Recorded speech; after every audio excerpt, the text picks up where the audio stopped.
Alrighty, welcome back to the Keith Show. No, just kidding. My name is Upgood, pronounced Upgood.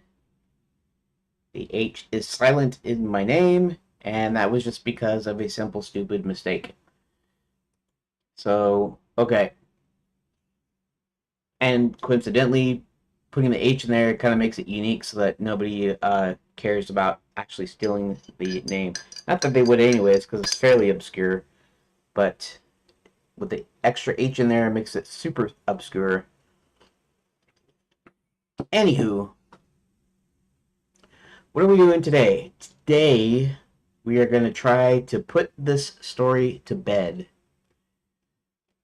Well, actually, I just mean I'm going to try to finish up the character arc, character stories, and let me do a little review here. I won't read a bunch of stuff out to you, but I will. Let's see here. Characters. Find characters. Okay. How come F3? No, F3 does find the next, doesn't it? Okay. Good. I didn't think F3 worked on this for some reason. Characters. Okay.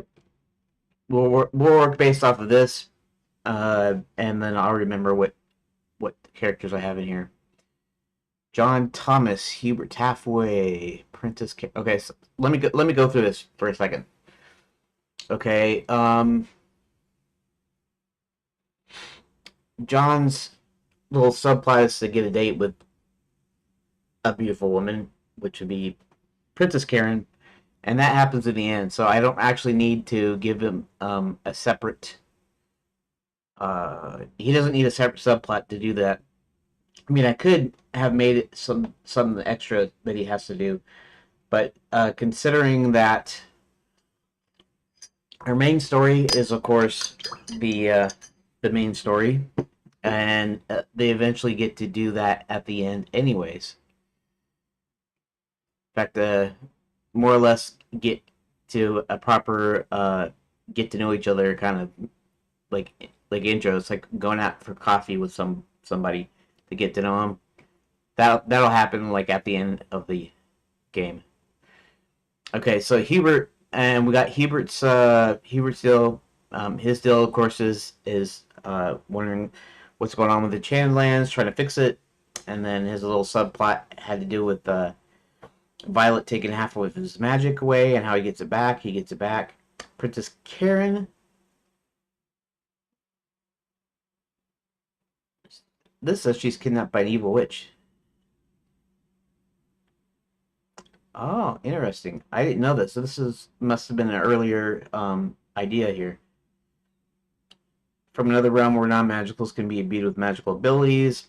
Non-magicals can be imbued with magical abilities. She was to be guest speaker at Princess Prep School. It's just learning to be beautiful princess. Before she can speak at the school, she's kidnapped by an evil witch set to run it. So apparently, maybe I had intended Violet to actually run Princess Prep, but instead ends up running Fairy God College, so she can turn out her own witch army. The Count. Okay, so Princess Karin and the Count, I think, are what we're going to focus on. He enjoys sucking the meat out of the corn dogs. Yeah, that's got to be a joke that I put in there. That's he doesn't. He doesn't. They don't really suck blood. This is my story, so these are my kind of vampires. They're not vampires. They don't drink blood. They have a special wine made from what they call the bloodberry bush. It looks just like blood. And that's what he likes drinking, and so that they sort of malign the vampires Um, and his only goal is to find a mate willing to spend hundreds of years with him as a vampire herself. Um, okay, and his name was Roy, so he was gonna be Count Roy, but the reason that I named him that is it's no longer really relevant. But in the current story, the Count is going to be referred to as the Count, maybe until the very end, where he's going to be revealed that his name is Roy, and how scary Roy is not, and so he decided that he would not tell people his real name. In fact, he'll probably tell his mate his real name at the end. And I haven't decided whether that's going to be the cook from Enchanted Lands, or uh, maybe the headmistress of Princess Prep. Well, she's not even really in it. In fact, she's not even in the plot outline, so um, maybe not her. Another point I had was well, the original idea was that he was going to rebuild the vampire race by going and biting someone from the Enchanted Herald that had basically maligned him so much that they hunted his family down.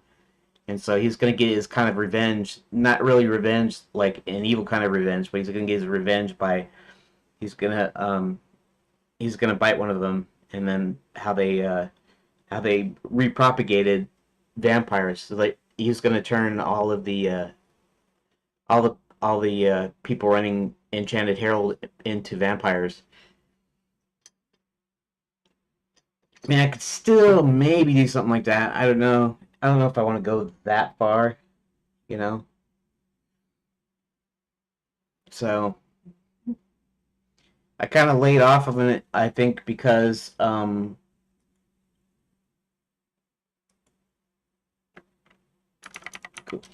cool. Just just chatting about uh the count vampire in the game, wanting to find a mate. Anyways, you know how they kind of do this kind of the sexual or sensual thing with the vampire in the actual like horror vampire type stuff. I actually don't know if the original Dracula, Nosferatu, or whatever the original story or book or whatever it came from uh, had in it, but over the years they've made vampires kind of overtly sexual, and I'm not putting any of that kind of crap in my game. So that's why even if it was for comedy purposes, where I didn't do anything, um, I wouldn't do anything inappropriate, basically. But I'm thinking um, that he goes out and finds a mate, and it doesn't have to do with any of that stuff. Um, but the original story was the Enchanted Herald basically had hunted his family down, but it more like the Enchanted Herald had maligned what print is libel, I guess, where they had libeled him, and basically they had hunted all the vampires to extinction, and to where he was like the last one left, and so he was finding a appropriate way to get back at him. But like I said, I don't think I'll do that. I think I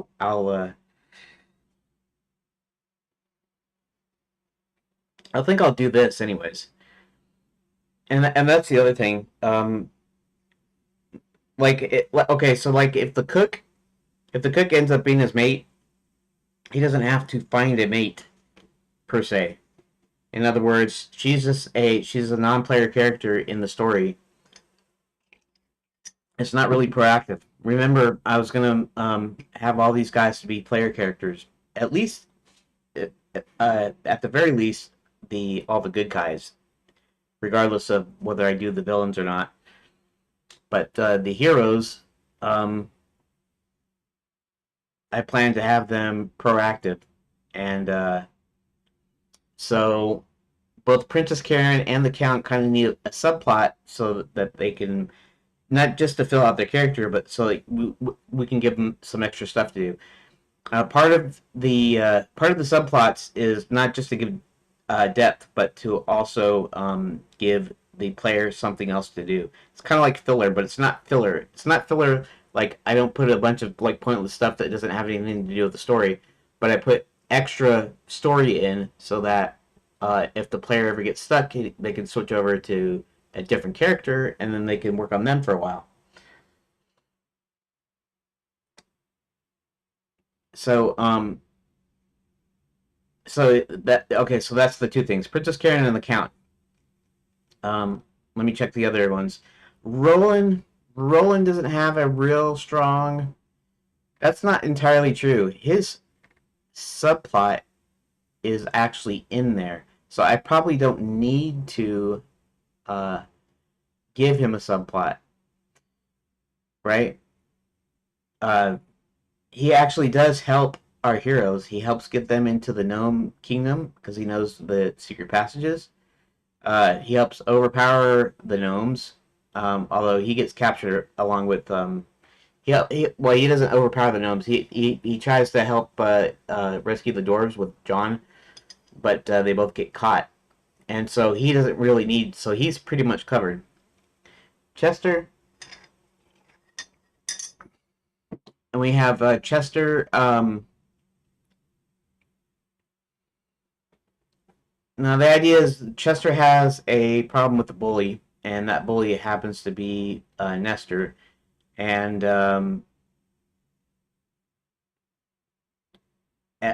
okay, so originally I had this Crooktooth character, and then I wanted to expand the number of characters.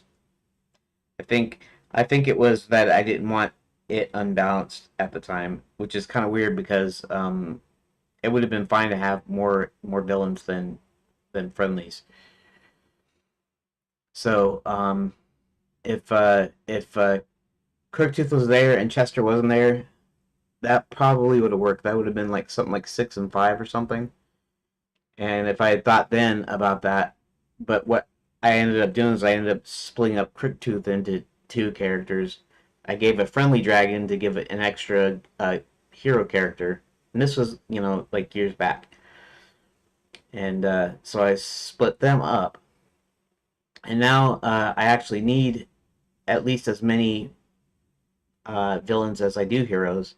So I brought Crooktooth back, and I also brought Kurt and Red Riding Hood back, although her name is now Scarlet, but they still call her Red for short nickname. So Chester, um, Chester and Nestor do have their little subplot, their little story in there, where they reunite their long lost brothers, and they seek a way to rid the enchantment of the other dragons, because the other dragons are friendly too. So everything in Enchanted Lands is friendly, even your enemies. That is when it's being run by good people. In other words, when it's running normally, people they slay dragons, but it's all using magic weapons. They don't really kill anybody. In fact, after slaying a dragon, they can get their picture with the dragon, that sort of thing. The idea is it's a like a theme park, right? So you can slay a dragon, and then you can get pictures and whatever. It wouldn't actually be photos necessarily, but pardon me. Um, anyways, so their stories is pretty much wrapped up. In fact, and not only that, I also added the thing where they help Sir William, because the Black Knight is um, actually rides Crooktooth, is actually his dragon, and Crooktooth is a black dragon also. So so the Black Knight sitting atop Crooktooth goes to essentially beat up Sir William, you know, to kill him or whatever. And but then the twins come out, the twin dragons, and they come out and help him, and they eventually they get rid of the bad guy. So once Crooktooth is dead, then the other dragons get freed from their enchantments. I'll have to show this at some point, like in a cutscene or something. Sir William the Unicorn, and Sir William's the same way. Sir William, he has a story, and actually, it's kind of funny because he is not directly important to the events, other than to say that he's in the end battle. Commands the armies, and then he also manages to fly Hubert to the castle so that he can get his magic back. And yeah, so there isn't a lot. I mean, he's important. He's really important to the story, but he's also not important in certain ways. But anyways, all of his stuff is in there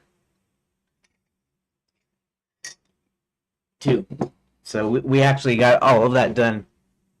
Actually, um, when I say playing the other characters, you might not be playing Sir William per se. I mean, some of these kind of lend uh, to being non-player characters, really. Huh? That makes me wonder if I need to reconfigure Sir William. See, I wanted to end this thing, but I didn't necessarily want um, yeah. What does Sir William do? Does Sir William do anything that's not happening to him? It doesn't seem like he does. So you'll be able to play Chester, and you'll be able to go to various places, find deals, going to meet up with what's his face, and uh, Princess Karin. She has a proactive role. I mean, she goes in, finds out information, even though she's kidnapped, and then when she comes back. Now, I don't have her doing anything after the fact, other than she's gonna help. I don't know if she helps in the battle or what, or maybe she has the traditional role of just like taking care of. And she might do that anyways because she's a Princess Karin is kind of caring, so she might end up like nursing people that were hurt during the battle or something. But and the thing I'm gonna be working on her subplot, whatever that's gonna be. Sir William, I don't know. I might have to reconfigure Sir William a little bit so that you can actually play him too. Because at the moment, everything he does has nothing to do with him doing it. So he's turned into a unicorn, and then he can't talk to anybody or do anything. And the way I wrote the thing, he gets stuck in the forgetful forest, or Lapswood, as I like to call it. He gets stuck in Lapswood, and before he forgets everything, before the rest of the gang come along and can help him.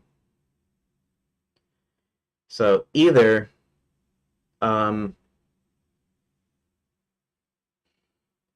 yeah, you know, and also I don't know who's going to command the armies once they get rid of the Black Knight. The Black Knight is the head, the commander of Max's armies, and so I don't know if I have anybody to command Max's armies except for Max himself, and he's busy with his machine, so I'm not sure how to handle that. But Sir William, everything that happens to Sir Williams happens to Sir Williams. It's not stuff he does. So okay, so somehow he ends up in Lapswood. Everyone finds him. They go and Hubert doesn't still has half of his magic. Tries to cast a spell on him, only succeeds in making him talk. So now he can talk in people speech, and then he asks him to take him up. Then he decides he's going to cast a spell on Sir William to become a bird. Of course, he doesn't become a bird; he becomes a flying unicorn now, which is just as good, if not better. And then he flies through the castle. Then he comes back down. As he's coming down, the Black Knight on top of Crooktooth, on top of his dragon, whatever. Maybe I wouldn't even say Crooktooth in the story. I'm not sure, but he's going to try to knock Sir William out of the air, and that's when the twins, the twin dragons, come in and they help him, and they defeat the Black Knight and release the dragons from their enchantment, and then um, eventually Hubert, once everybody's back at the Bats in the Belfry Hotel, uh, once he gets his magic back, he turns Sir William back into a man, and then Sir William takes control of the Enchanted Guard or Enchanted Landian Guard. I haven't decided if I'm gonna do one or the other. The Grand Enchanted Landian Hotel is named after Enchanted Lands. The Enchanted Landian Guard is the guard for Enchanted Lands. Enchanted Lands Guard, Enchanted Landian Guard, Enchanted Guard. Maybe the Enchanted Guard because it sounds a little bit better. So let's see here. Let me check something out real quick.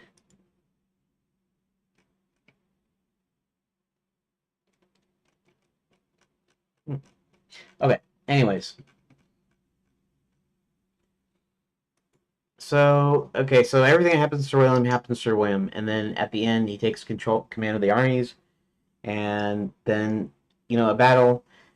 The actual main battle, I don't know if I'm going to put a lot into the main battle. It's going to be a short cutscene. I mean, it might be super dramatic, it might be super cool to watch or whatever, this battle, but there's not going to be a lot of adventuring in it. So, I mean, I could put it in there. I could actually do a thing, but that requires doing a whole. Like, if I'm going to do an adventure game that has a battle, I might have some strategy elements. And it's not going to be made like a strategy game. It's just going to be, um, yeah. So, I don't know. I could do something like they're making their battle plans. How do I do it? Um, that's a thought. I never thought about that. So what if one of the parts, one of the scenes, or however you want to say it, is planning out the battle.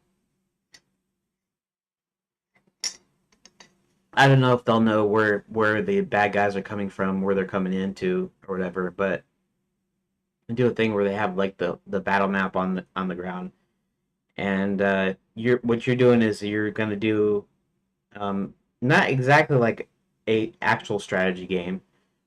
Like, I'm not trying to put a game into a game, but maybe there's these different strategies, these different troop movements or something, and you have to put them down in a certain order for the battle to go correctly.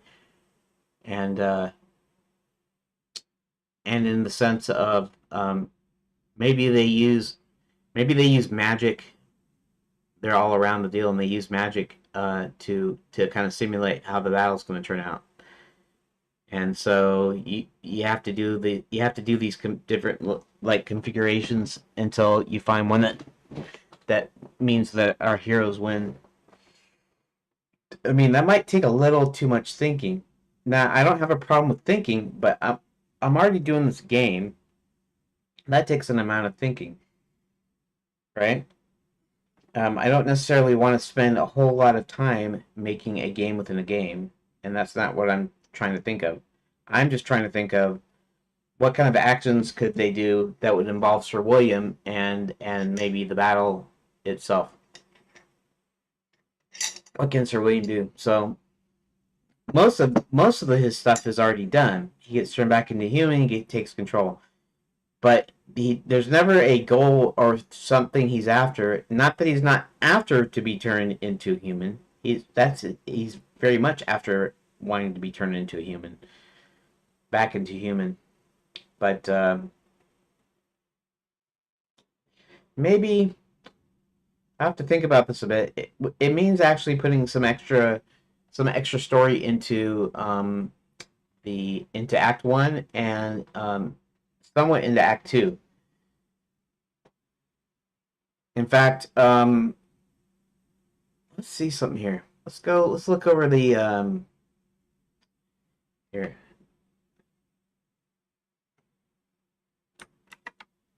I I meant to actually turn on the desktop, but this is just a list of characters, and so what's on the screen doesn't matter as much. Except for right now, I have to look in here. I have to figure out where they encounter Sir William, because if they encounter Sir William in Lapswood, then maybe I can do some stuff before Lapswood to get Sir William in there.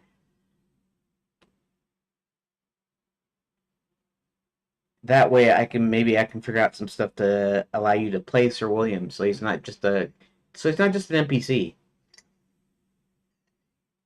You know, I'm not against NPCs, and I'm not even saying that I won't have them. The cook is an NPC. The headmistress is an NPC. Some of the women that Hubert talks to in Fairy God College and is a NPC. There's probably some NPCs inside the would-be witches, which I might do a thing where you actually go in there and can actually end up talking to them, which means I have to create some characters for those, but not for this plot outline. This plot outline is not going to include that. So there are a few non-player characters, but Sir William is a main character, so I don't want him to just be a non-player character. I want him to be a proactive main character that you want to play in order to, you know, um, in order to have more depth to the story. And actually to have him try to find a way of getting rid of this curse is probably good, although he doesn't succeed in doing that until he stumbles into Lapswood and then he forgets what he's doing. Um, that's actually kind of interesting. So I don't know if I should go ahead and well, let's just look this up first. Let's find unicorn.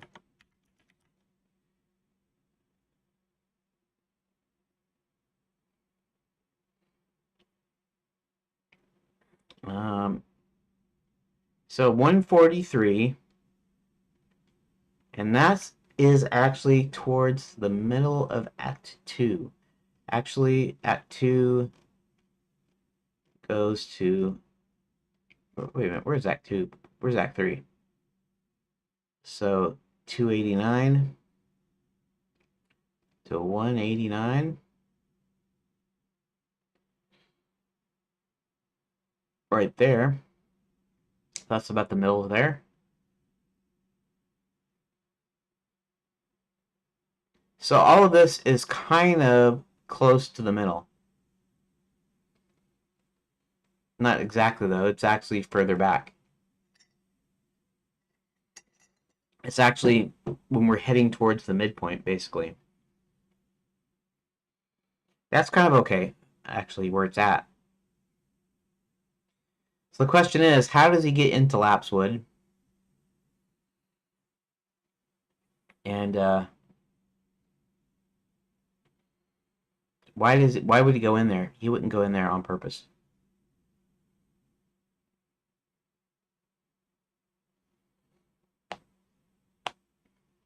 So yeah, I'm not sure. I have to have something for him to do, maybe. I have to figure out something.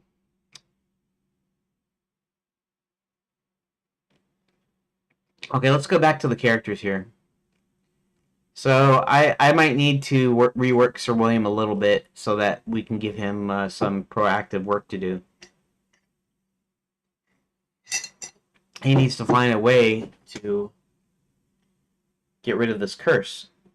And the only thing is he doesn't talk and he can't talk it, so it's hard for him to communicate. This could be also where some NPCs come in because he's going to go, he's going to try to get somebody to understand him.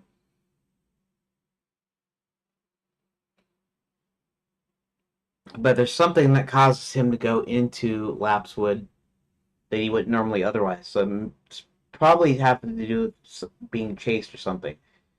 So if somebody's chasing him, um, even the Black Knight could be chasing him because he chases him throughout the whole story. But somehow forces him into Lapswood where he currently forgets. So I'm just wondering if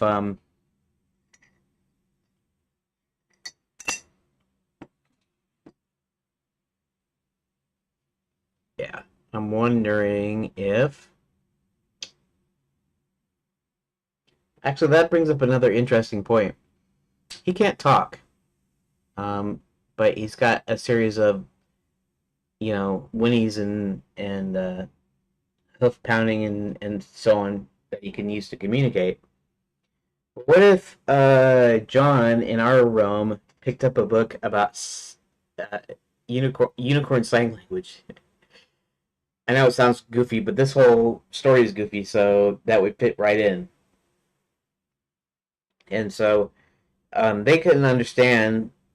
It was actually Princess Karin that does, but maybe, just maybe, John understands sign language because he read a book about it once, and he remembers the book. And he thought it was weird because, for one thing, unicorns don't exist in the realm. For another thing, uh, unicorns almost can't have a sign language because all they have is hooves. But apparently they do. Well, apparently the way that they communicate is like a sign language, sort of. But we could do something goofy like unicorn sign language. Uh, Maybe he doesn't make noise, but maybe instead he holds up his paws in different configurations. In fact, that could be part of a puzzle of some sort. Like when I actually get to the fully interactive thing, that would actually be kind of funny because he's sitting there and they want to talk to him, and he keeps on moving like his hoof, right, or something, and then maybe John remembers, oh yeah, I've got this book on unicorn sign language. I thought that was really weird, especially in our library, and and then he uses it to communicate with Sir William. That would be a good idea. In fact, again, Sir William is not proactive in that. He's going to be standing there. He's going to be trying to talk to him, and you're going to see him move his paw or paw. It's like a horse. Move his hoof, and let's see. What was I thinking? Now I'm starting to lose it. My mind is starting to go.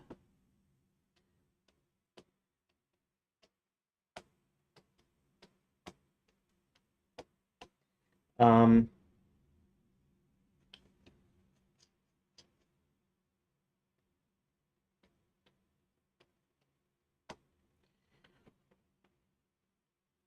yeah. Anyways, when they encounter Sir William, Sir William's going to want to communicate something, and they have to read it. But I could do it one of two ways. One is I and Sir William are doing dialogue tree. If I make it like a dialogue puzzle, let's make it like a dialogue puzzle. Actually, that's not a bad idea. I won't be doing the choose your own adventure version, but I can keep this in mind. What if it's a dialogue puzzle, and so you're actually at this point when they meet up with him, you are actually playing Sir William. In fact, I'll probably have a deal on the bottom, sort of like Day of the Tentacle did, where it has the little icons for each of the characters, even if they're on the screen. And when it's the one character's turn to actually do stuff when they're all on screen and it's selected, then you can do stuff with it. I'll be indicating that now you're controlling the one, you're not controlling the other one. So you and I don't think that's something that Dot did. Now, Dot did allow you to switch between the characters, right, in each of the time periods. But when they were back together, you essentially played Bernard, or you did something that they all did together.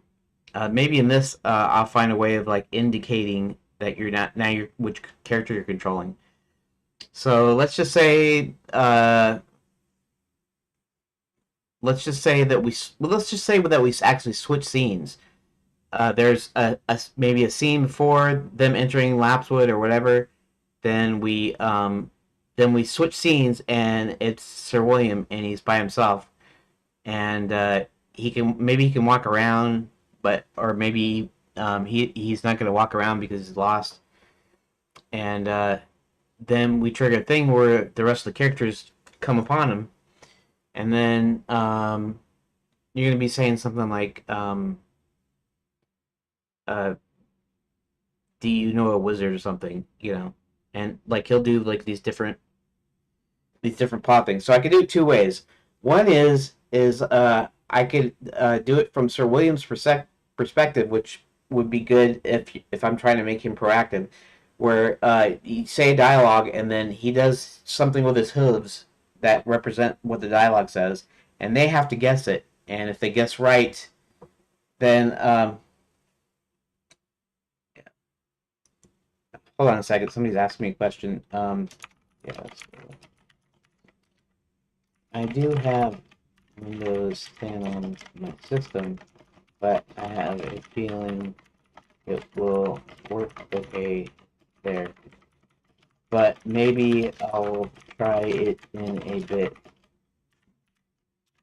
Will it require me to reboot?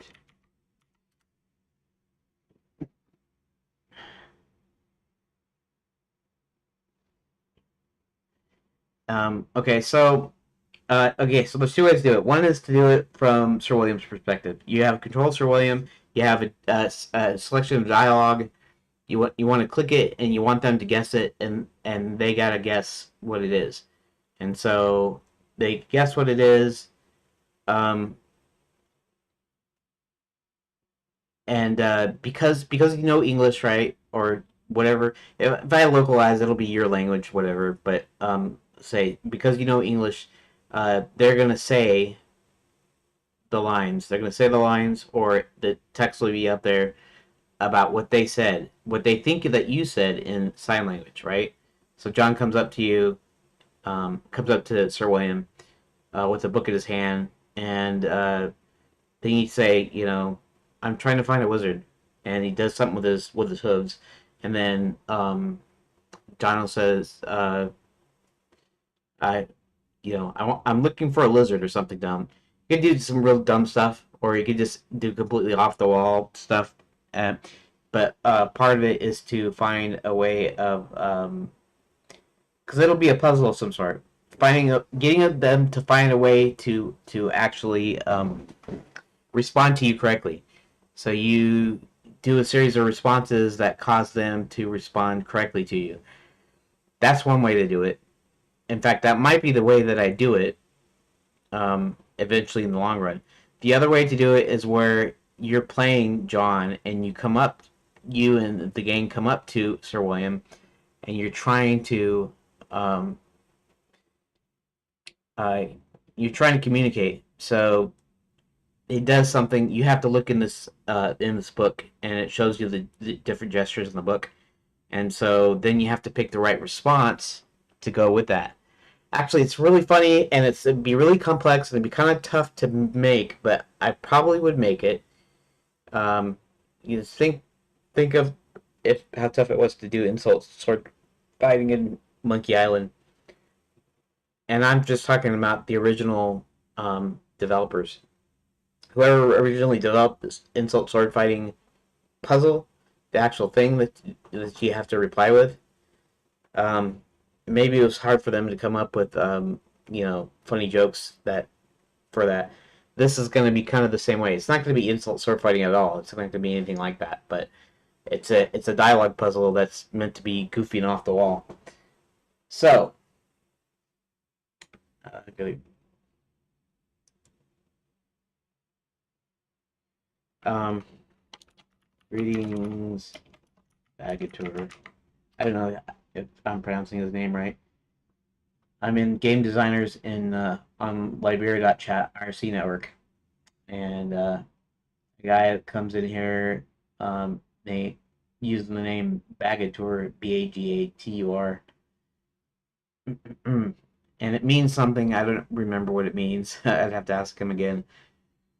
But okay, so um, I know I'm kind of spinning my wheels a little bit here, but I'm still trying to figure out something that I can do to make Sir William proactive instead of reactive. Because reactive is a difference between an NPC and a PC. NPC is reactive. An NPC asks you to go on a quest. An NPC gives you information when you ask them for information. a a player character, however, is the one that does the asking, right? It's the one that does the actual actions.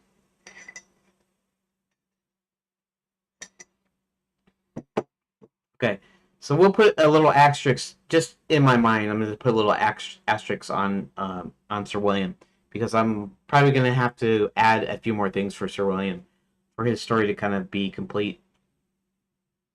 You're going to have to find a way. There's going to have to be something that causes Sir William to go into Lapswood, and I'm also have to figure out what what does Sir William do to try to get rid of this curse? Because what happens is our heroes happen upon Sir William, and then eventually Hubert is able to fix him. So let's put a little mental asterisk on Sir William, and we go back to we need Princess Karin and we need the Count, their sub stories, and I guess that's it. Do we have a so 1, 2, 3, 4, 5, 6, 7. So this is 7, and 1, 2, 3, 4, 5, 6, 7. I was sort of counting Nestor as 8, but he's not really 8. It's kind of interesting. It is though.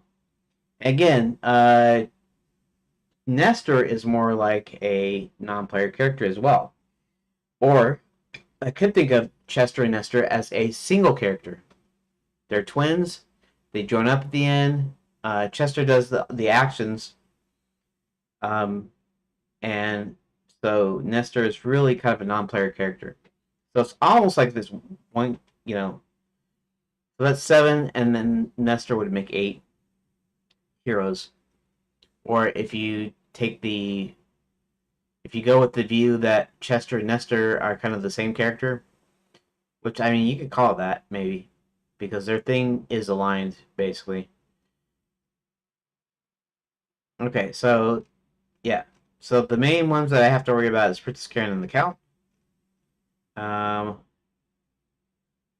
Let's see, how many bad guys should I have again? Max, Barty, Nestor was going to be a bad guy, and eventually he was going to become friends with Chester anyways. But until that time, he was going to be a bad guy, a villain, basically. But that doesn't really work too well, right? Okay, so we got. So that's why I said I'm going to bring Crooktooth back. The Crooktooth is basically Crooktooth and the twins versus the twins. The twins are going to be the good ones. Nestor is the bad one, obviously. And Crooktooth doesn't really have much of a job either. He's important in the fact that that he's the one that enchanted the other dragons, and that they have this big battle and stuff. But he doesn't do anything proactively either. Okay, so we have 1, 2, 3, 4, 5, 6. So we have 6 of those. Okay, and then when I add in Red and Kurt, they're both villains. So I'm tired. Sorry about that. Um, the 6 characters, 7 and 8. So 8 villains and essentially 8 heroes. Although you could say there's 7 heroes, and actually kind of works in my favor too, because if he's not really important to as far as being proactive, being part of the fight, um, then that still makes our guys look a little bit, maybe a little bit weaker, maybe, possibly. I don't know for sure. But at least equal. If you want to look at them as they're equal, or you can look at them as there's one less. Anyways, so that's where we're at. So that's really all I need. I actually need the 3 characters. I do need to rework Sir William a little bit. And I don't know if I should do that or if I should do Princess Karen first.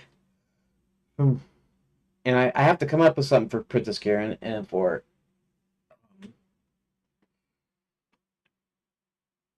the Count. And also him finding a mate. Somehow him finding a mate has got to tie into the main story somehow. It can't be just a thing you do.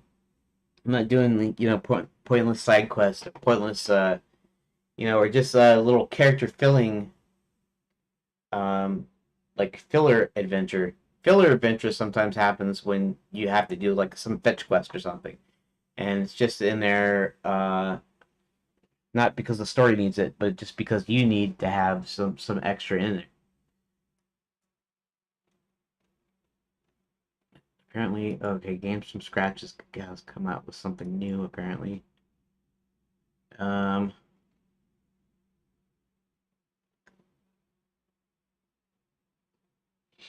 after many requests today, I look at the new S&D box game engine by Facepunch of Gary's Mod and Russ the Game fame. It's completely free to check out, and it's quite interesting being built on top of Valve's Source engine, but it's also quite buggy. And that's from Games from Scratch. Anyways, it doesn't really matter that much. I was just looking over at it. I got this notification. So, there. Okay.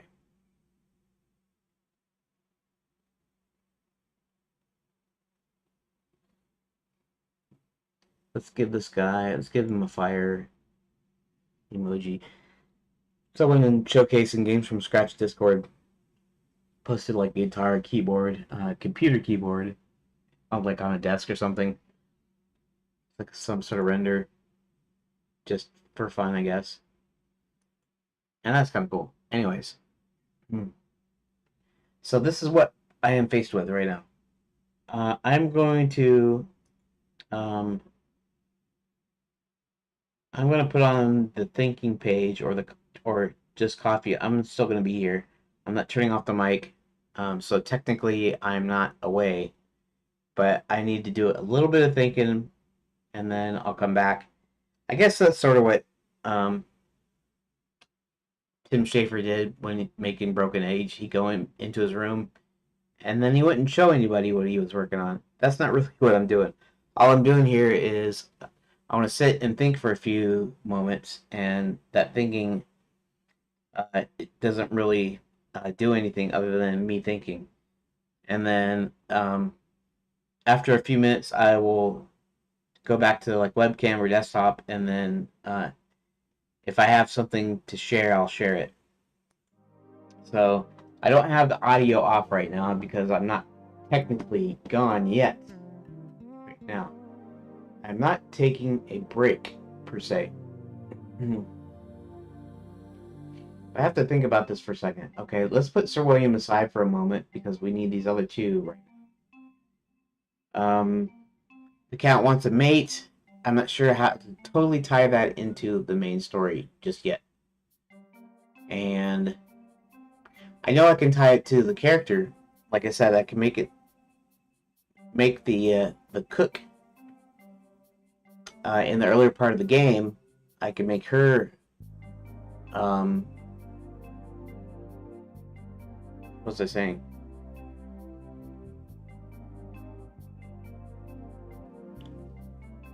Anyways,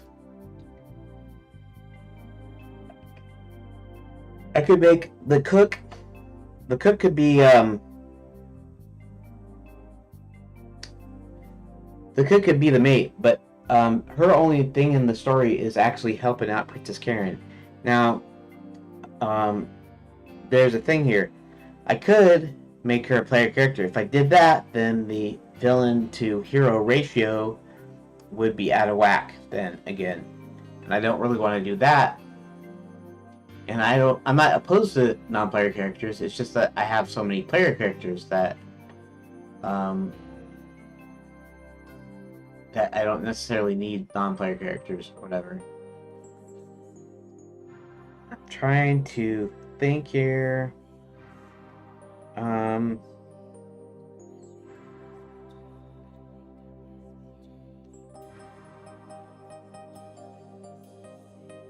Okay, so let's see this for a second.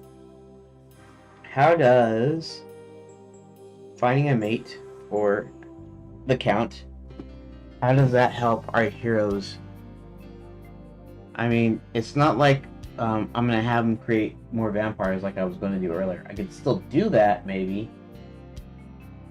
as that could be part of a quest. In fact, I could do that to several non-players or something.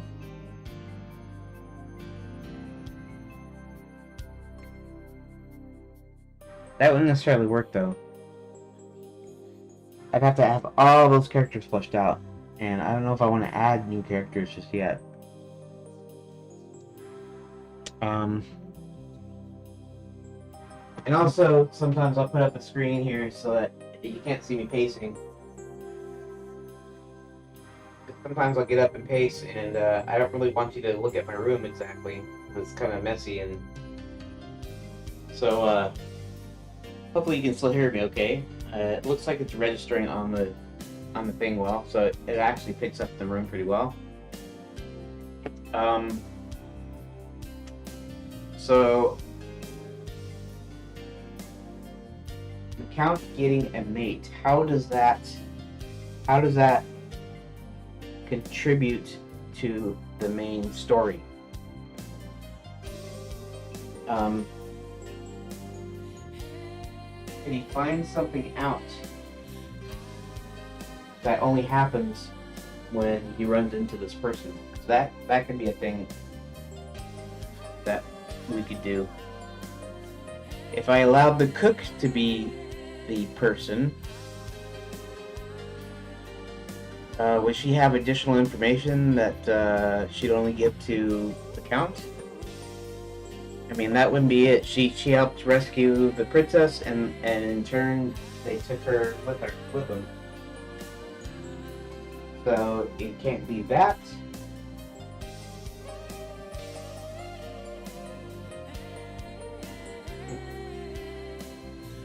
I could do a thing where they find his family. Maybe all of them went into hiding. Now, Red went into hiding for a certain reason. If I put the vampires going into hiding for some reason, that's a little, how do you say it? It's like superfluous, sort of. It's not really, or redundant. It's like redundant, sort of. It's not really, but you're having two characters, or two sets of characters, going into hiding.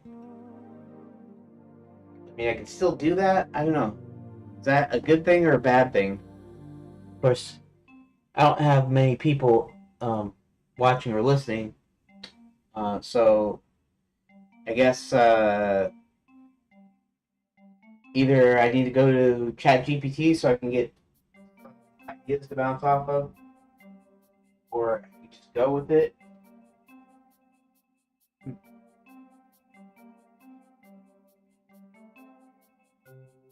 Now the Count is invaluable. The Count finds out where the princess is being held when he's a bat. Um, I think he finds out a few other things when he's a bat as well. So it's not like he's not important, but how is him finding a mate important to? That's what I need to figure out.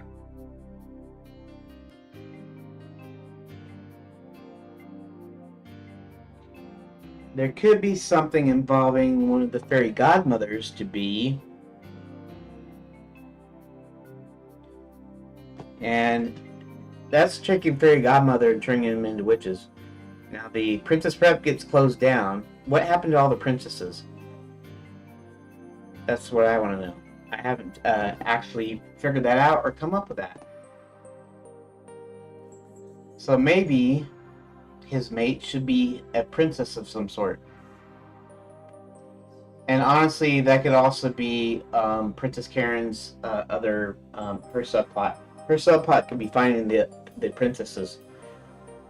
That still doesn't help the Count any, though. Yeah. And as far as the story goes, the Count can. Oh, I'll just go ahead and show my face here in the webcam, I guess. I'll switch it back to desktop, even though I'm not actually in here. Let's do something here. Let's aim this upward as I'm leaning on my chair here, and then I can look at the camera. How about that? While the desktop, that way it's in little. Here I can get a little bit closer to the screen. And actually, I need to make sure that I have this chat up and I have IRC up here like this. Okay, so the princess's subplot could actually be, instead of, well, she originally she wanted to give her speech, and I was going to use it as a subplot, and it's kind of a weak subplot, but maybe, just maybe, that could still be part of her subplot. Her subplot is to find all the princesses, where she can finally make her speech, you know? That's kind of the motivating factor. It's not just, it's not just one or the other, Ultimately, you want to free people that are being enslaved and stuff, and the princes are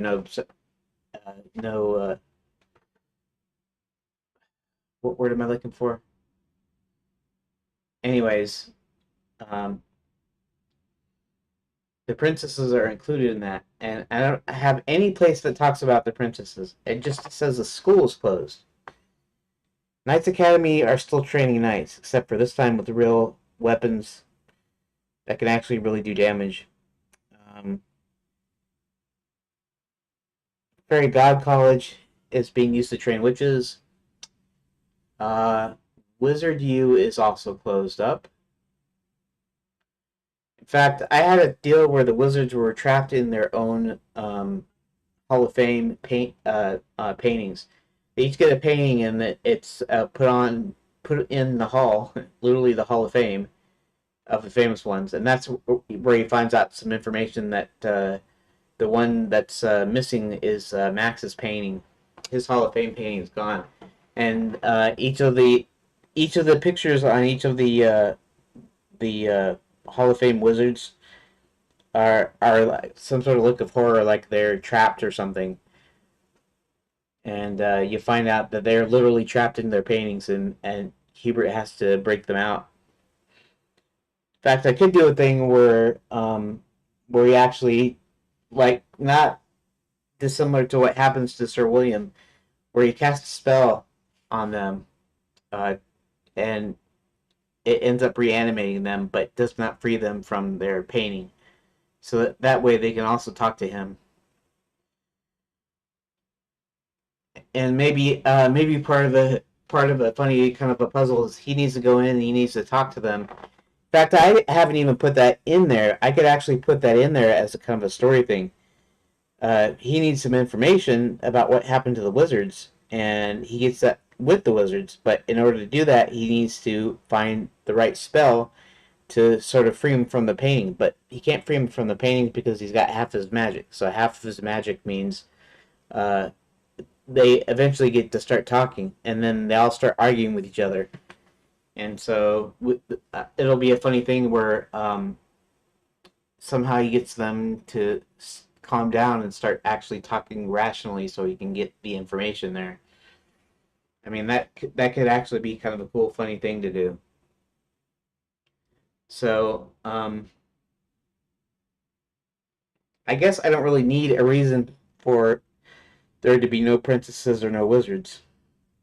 They're gone because there's if they're tourists, they're in the mines.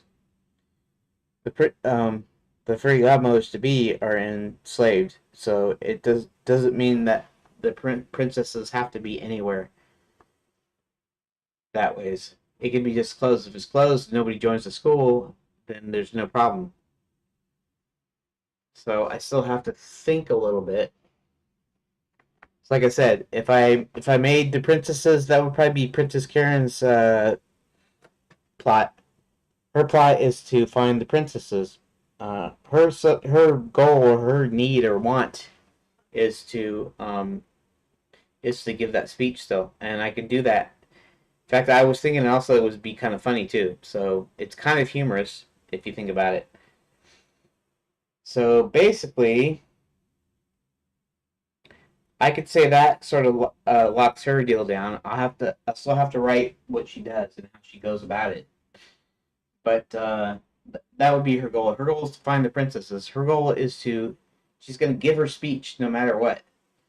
In fact, that should be a kind of a running. I don't know if you call it a running gag or a running joke, but they'd be talking to her and she'll be mentioning each time how she's got to give her speech. She needs to give her speech, and she keeps reminding throughout everything, and then finally she gets her chance to go after the princesses and free the princesses wherever they are. And I haven't decided what happens to them just yet. And so a possible mate could be from the princesses, but then that's not the Count's subplot. The Count's subplot is not to find the princesses per se, although it could be. Maybe it could be a joint deal. I don't really have any joint. I'm thinking of each having their own stories, and there are times when they're actually together. Like they're all together when they run away from the Enchanted Lands, right? John and Hubert um, and the princess and the cook, and they all managed to get, and they're being chased um,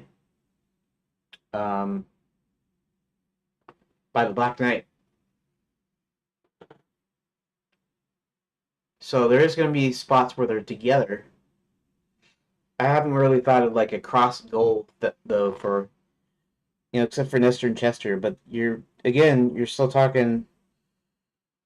The princess is an important part, and she is proactive in part of it. Maybe not in the end. Maybe I don't have anything for her to do, after she's rescued, other than she's telling them the plans and stuff. But so her possible proactive subplot would involve finding the princesses, and the Count still needs a mate, and I still need to figure out how that will fit into the actual story, the main plot.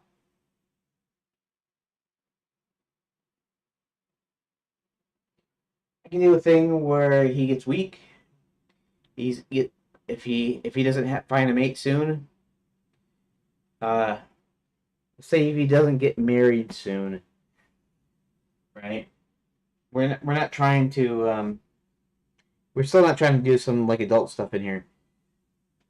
Uh, he needs to get married soon, or else um he's gonna become. Well, he's not immortal either. In fact, that's part of the thing of the vampires in Enchanted Lands. They don't drink blood, and they they don't live forever. They live just a really long time, though. Like 1,000 years or something. Um, but the idea is they can, maybe the idea is they can extend their life. They have a certain amount of life, but if they get married, they can extend their life a lot longer.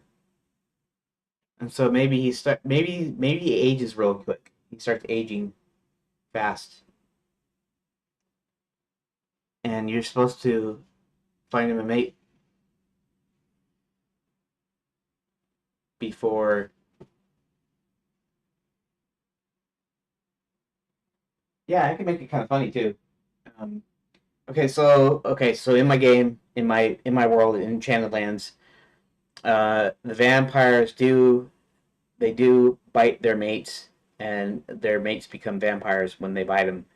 Okay, they're not sucking blood, so I mean, you could argue science, or this is not really science; it's a fantasy, anyways. But you could argue that they need to suck blood to make somebody into a vampire. Maybe I don't know if vampire lore goes into that, but in my game, um, they do bite him on the neck when they go for a mate. So maybe we'll do this kind of funny switch around where he's about ready to uh, he's about ready to keel over or whatever, or to get super old, and she manages to bite him even though she's not a vampire yet, but somehow it still works because it's still the act of whatever it does, it still does it.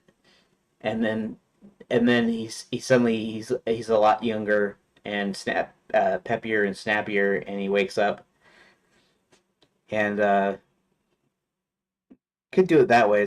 That would actually make it kind of funny. That still does not contribute to the main story though. It still needs something, some reason, some way it's going to help our heroes out.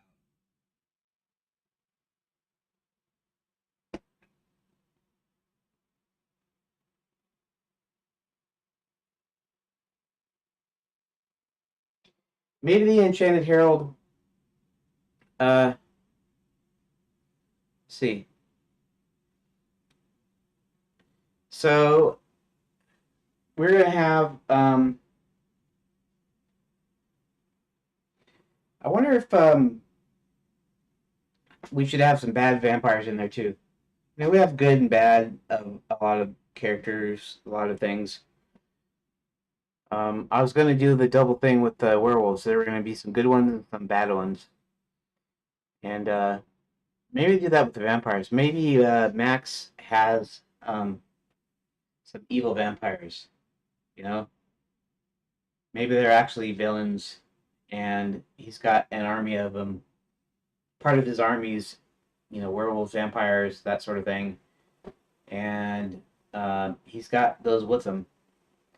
But maybe it's a family thing. I know it seems more like I don't know if you've ever seen the movie Underworld and the Underworld movies. I haven't seen all the Underworld movies because I heard that the last one might have been kind of gory. The first one was kind of, you might say there was some gore in it in a sense, but it wasn't like it was something that I could stand. If I can stand it, then it's not really gory, really. Um, more has some bloody spots in it that's not really gory per se. Um, but so of course they had the Lycans versus the I don't know what they called the vampires. They're vampires, werewolves versus vampires, basically. And the uh, the vampires had these different families, and so I was thinking, uh, what if I had vampire families? So so it doesn't mean whether just because they're vampire doesn't mean they're good or bad. It just means that they're what they are. And so Max has got a certain family. Yeah, maybe that's the deal. I didn't never thought about that. That's a thing I could add to the story though. That's good. So okay, so the story is that, oh yes, this is very, very good. The Enchanted Herald basically uh Okay, so there's two things. One is the idea was that people had hunted the vampires to extinction. So if I do it that ways, but his family is still alive, then his family is in hiding, like I was saying earlier. Kind of makes it a little bit redundant. She's that Red's in hiding, the vampires are in hiding. I mean, really, it doesn't because it's like one character versus a bunch of uh, people, a bunch of characters, and they'll all be non-player characters, and Red's is a major character, not a, and so having more than one thing in hiding might not be that bad of a deal. I don't know if people will be going, oh, they're just copying this other part here, or they have a lot of people, a lot of things in hiding in this game, but I don't know if that sounds bad or not. Okay, so okay, well let's say that they're in hiding too, as if maybe it doesn't matter, and let's say um, what time is it? It's almost 2. Let's say that part of uh, part of Max's plan involves having the bad vampires, bad family, you might say. That would require the count to have a little bit more of a backstory, a little bit more of a maybe they're feuding, sort of like the Hatfields and McCoys, except for they're vampires. They're feuding vampires, and they're two families that are kind of feuding against each other. And Max recruits the other family, and the idea is that maybe Max secretly owns the Enchanted Herald, and or he bought it up through when he came in, and he owns them. And the idea was that they tried to hunt down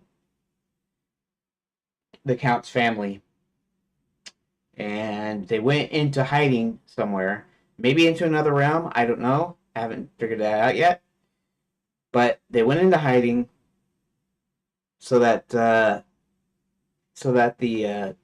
other family didn't have any opposition, and Max can use them in his army. So that's another thing that he's taking care of. He's taking care of the Count's line. But what he doesn't know is that they have been secretly in hiding as well, and maybe part of the Count's uh, subplot involves finding his family.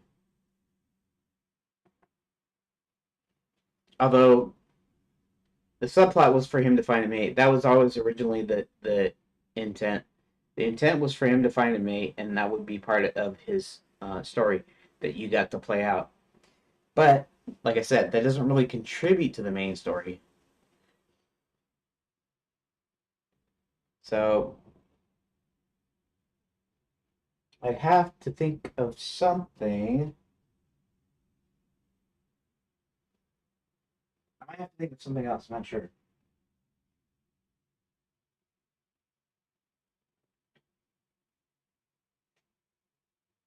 Hmm.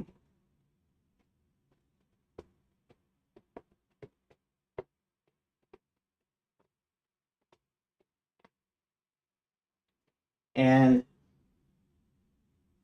the Count's mate can be any woman because he can turn them into a vampire. So it's not like uh, he can only marry one type of person, one race or whatever you want to say. But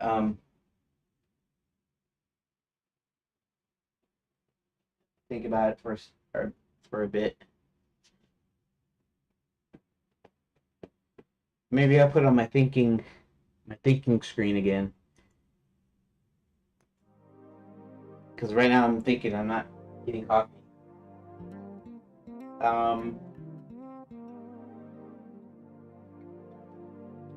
See, this is partly why what I was going to show in, really I was going to show this in updates. I was going to do updates. I was going to develop game. I was going to record a few things, and I wasn't going to stream at all. When a few of you guys suggested that I stream, and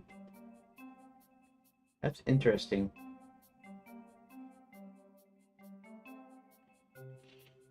I have my OBS screen here with my just thinking text, and this color, it's a red to white gradient. But when I look over at the YouTube video, it looks more orange. The red looks orangish. And it doesn't look orange. I mean, I can still tell it's supposed to be red, but it's way more saturated here than it is through YouTube for some reason. Maybe it's just the compression. YouTube compression probably compresses the video, and so that's why it's looking like that. I wonder what resolution I'm running. 1080-60, I guess.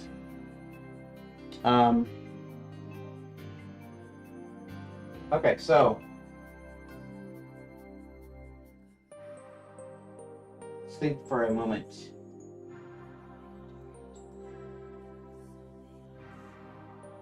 And maybe I can...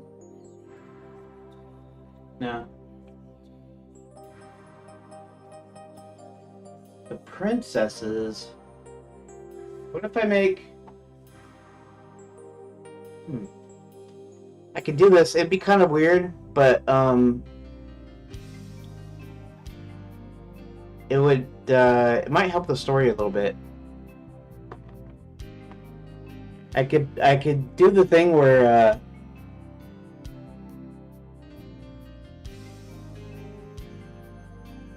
no, I was gonna say find a way of unifying the Count and the Princess's stories plots. So maybe where the princesses are, it's the same place that the vampire the Count's family is, and that maybe they're hiding together for some reason.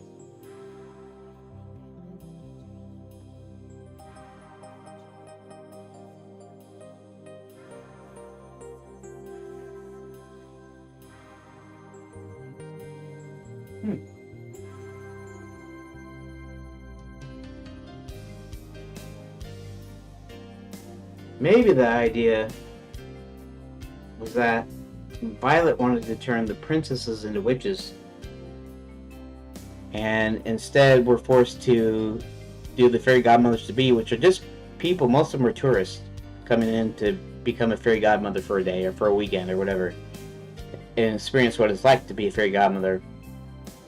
So, yeah.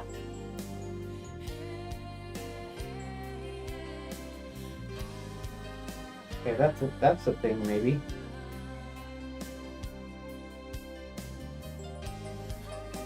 But if somebody was trying to help the princesses, they might want the fairy godmothers to be too, especially them, since they're just tourists and the princesses are no, because the princesses would be tourists also.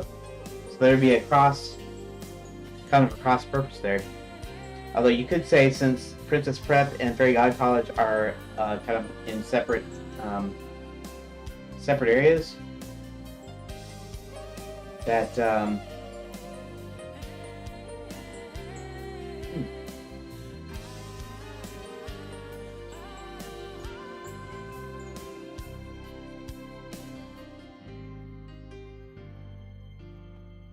it's a thought. She's going to train witches at Princess Prep, but they all ended up being missing for some reason.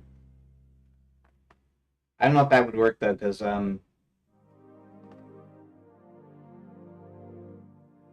you'd think Fairy God College would be more conducive to... Fairy God College uses magic, and princessing doesn't necessarily require magic. So that's not gonna work either. Huh. Alright, let's pull this back here. Let's go back to desktop, I guess. And you only get to see the top of my head. I have to appear like this. How's this? Like that? Okay. Put this back down. After me goofing off here. Okay. So is it just showing up now in the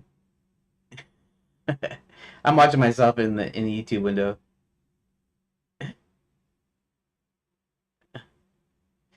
Okay, so now I just readjusted my deal, and now you'll just see me watching out the side for half a minute.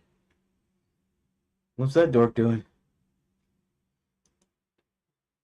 Okay, so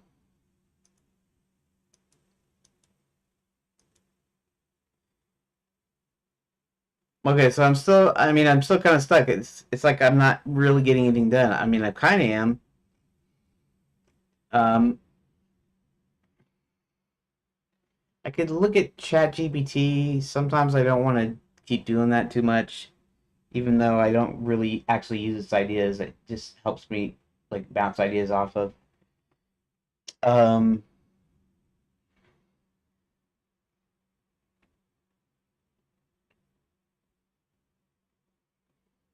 I have to think for a second. That's what I've been doing this whole stupid time is thinking. But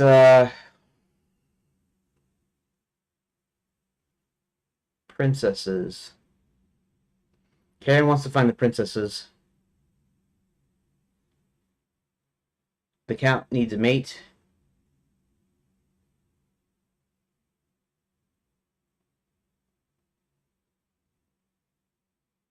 Hmm.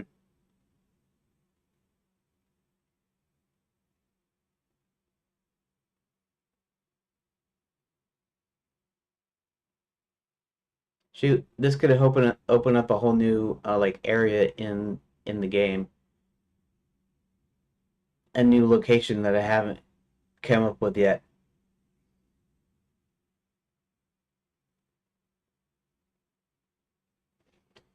Maybe there's an old family estate on the outside of town, an old mansion, and maybe it's the Count's family estate. Maybe they could be two separate deals, and they could help each other. So, the Count thinks his family is gone, but the princess believes there are princesses somewhere, and actually, she doesn't even know that either, though. So that almost has to be something where she would get some clue that the princesses are still alive or they're around or something. So, give a second. Okay. Um,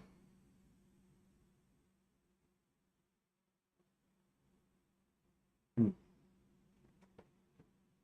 Yeah, this is the hard part. The hard part is trying to force something up, and you're thinking, well, don't force it. Then don't worry about it. Wait until it comes.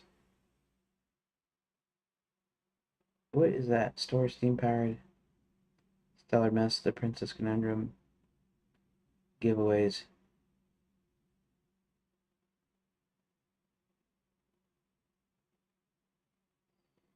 Where is that? Is that in Discord?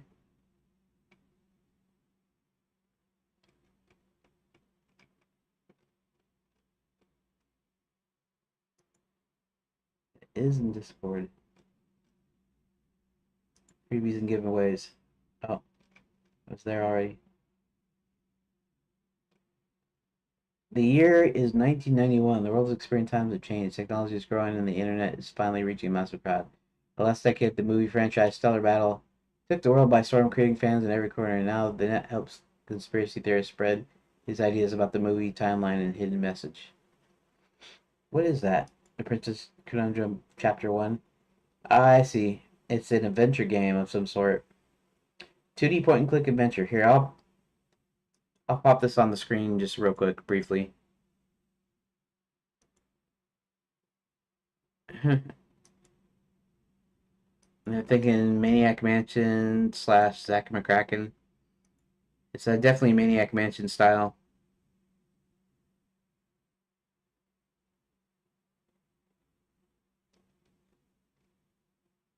Um, your name is Diego, a comic book store owner in southern Argentina who believes in this theories and dreams to one day meet his platonic love, the beautiful Princess Lenore. Every opportunity comes knocking down the plumbing. Anyways, whatever. In this story, fiction meets reality. You can be the one to save the princess and help her with her cause. Interesting.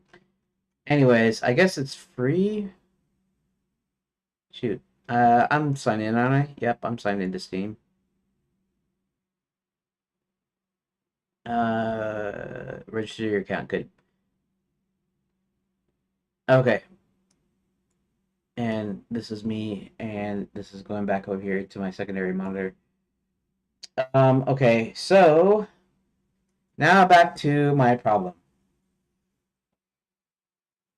I guess this is how things work. I don't know if this is how it works for everybody. Probably not. I'm probably unique.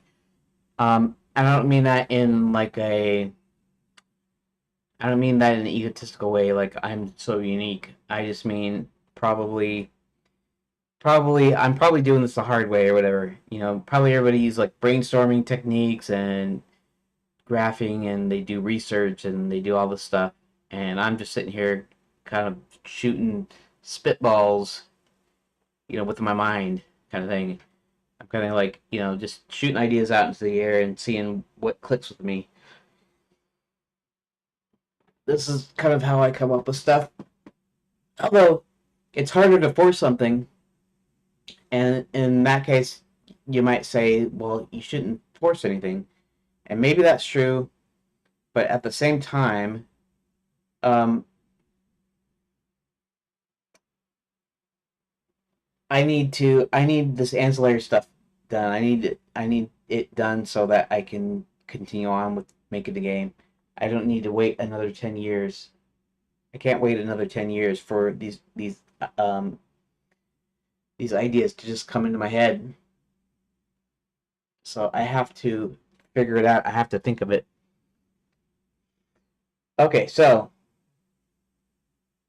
um,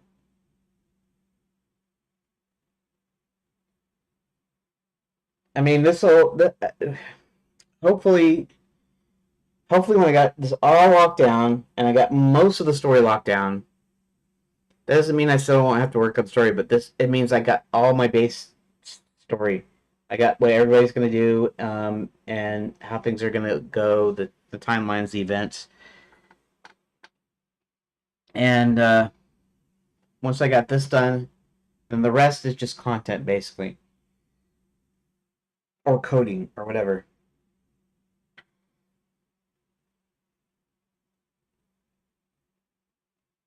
So a story would write itself. The game wouldn't necessarily write itself. I still have to break things down. And I still have to do interesting choices that lead to things in the story. And so yeah. Um, okay.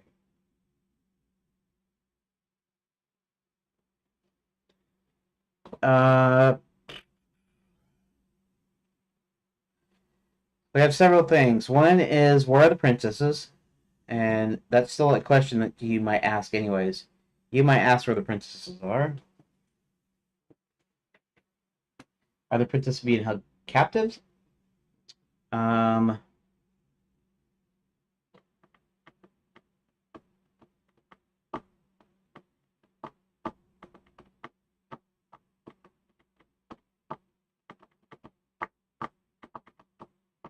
do the princesses have anything to do with the vampires at all?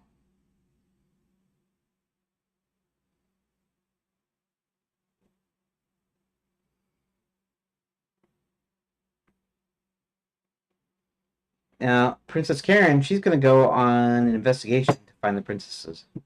The Count needs to find a mate. That doesn't mean that this couldn't work for cross purposes.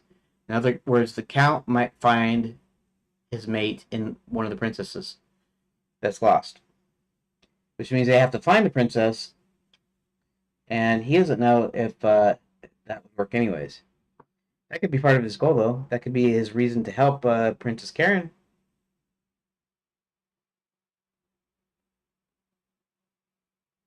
I don't have. I've got scenes where they're all together. I don't have a thing where I say we're going to send two out to do this one thing.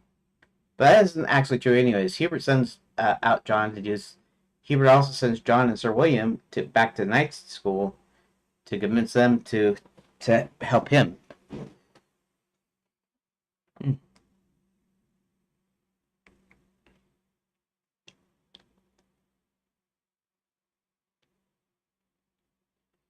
Maybe that could be a suggestion. Maybe what happens is the Count and the princess have to talk to each other somewhere along the line, and the princess is wondering what happened to all the other princesses. In fact, she says she has this really great speech she wants to give, but she can't because the princesses are missing and the school is closed anyways. And the Count agrees to help her.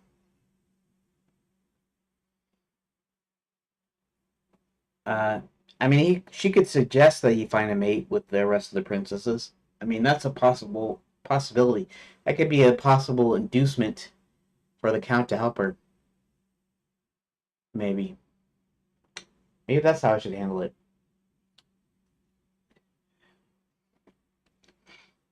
He's got he's got some skills. Well, the fact that he can turn into a bat and basically go anywhere pretty much unimpeded. That doesn't mean he's not going to have trouble, though. In fact, we might have a deal where he does have some trouble somewhere along the line.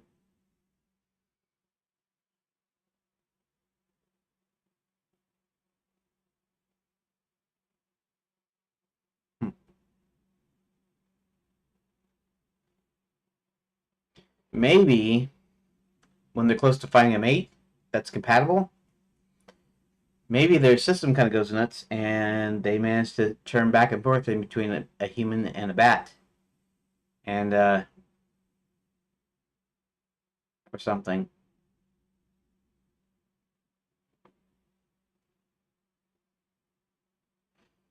I don't know. I'm trying to think. Should I ask ChatGPT? What do you think? ChatGPT.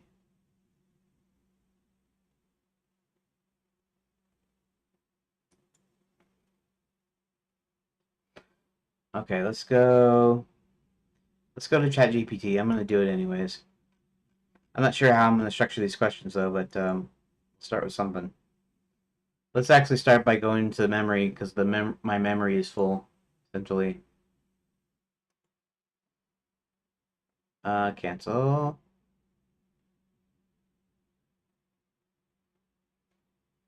Better, more personalized responses. What should ChatGPT call you?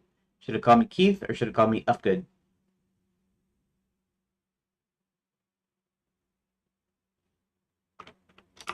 Upgood.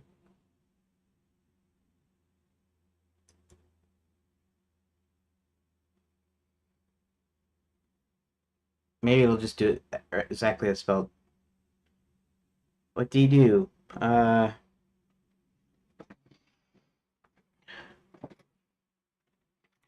Point and click venture game developer.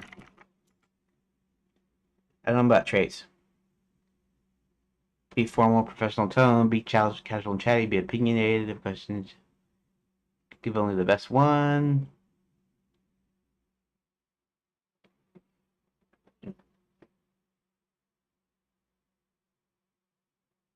Interesting.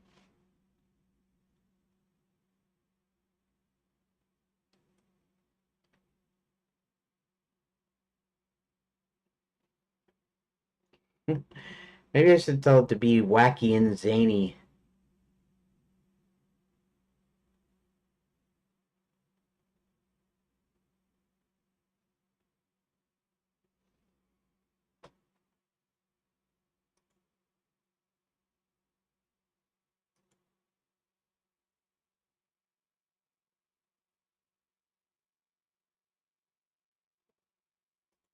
If just not like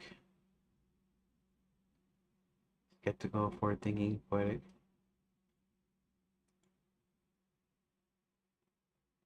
Fresh.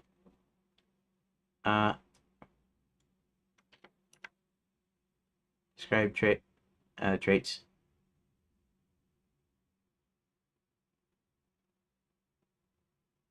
Hmm. Interesting.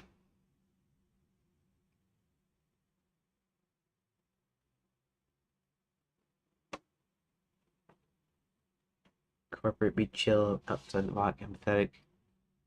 See what else it comes up with. Oh, I see.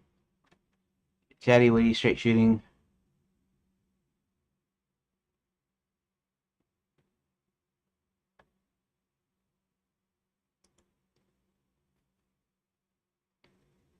Nah.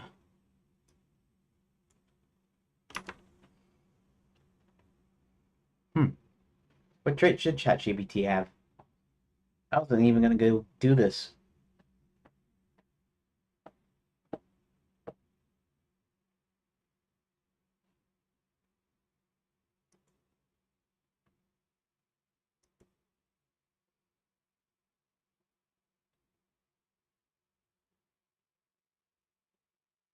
Silly.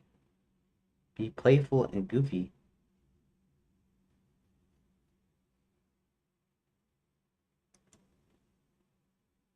Witty.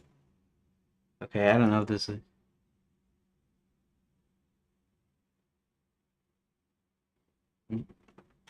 I may. Oh, I bet you this will not be good for it. Uh,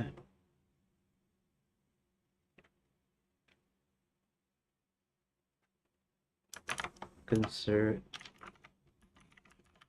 Christian who likes traditional values. I also like old Western style animation from the golden age movies and music from the 80s. Um, what else?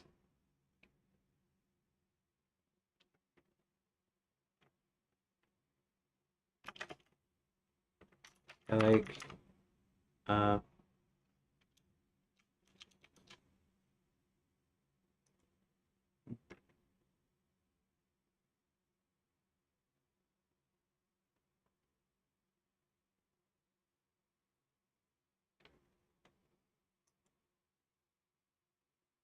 okay, I'll just leave it like that. What's advanced? Save. Interesting. I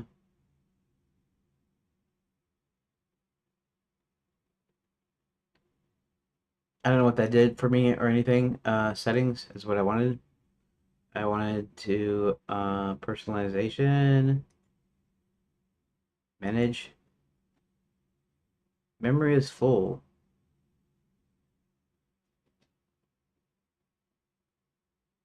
Let's just go ahead and close that. Forget that.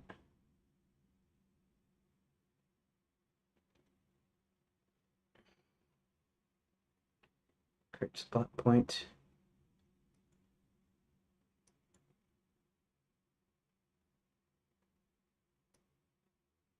Okay. I don't need that. Forget that. What else?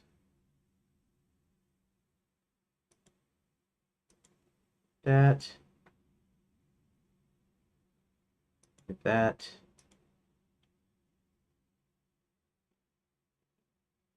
Black and white relationship. Uh, That's okay. Guess we'll leave that. Here knows Sir William was.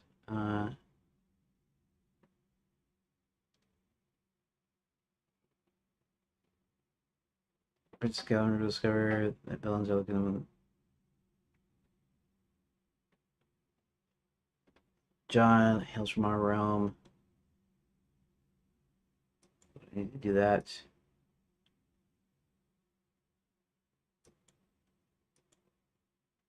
Princess Karin is royalty.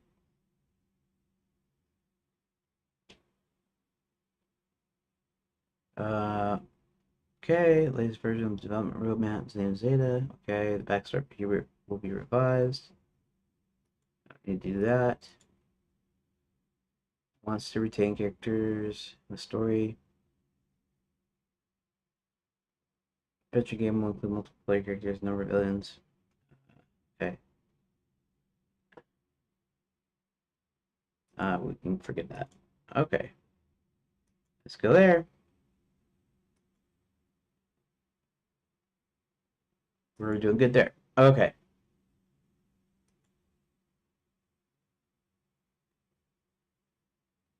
So log in again.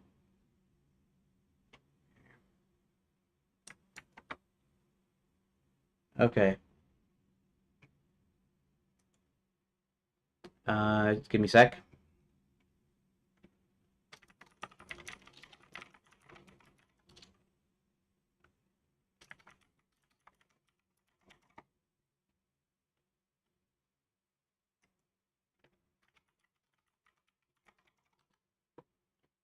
Yeah, come on.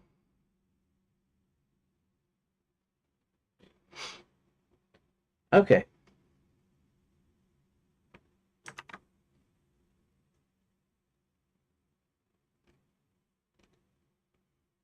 All right. So now I'm working on Princess Karin and the Count's subplots.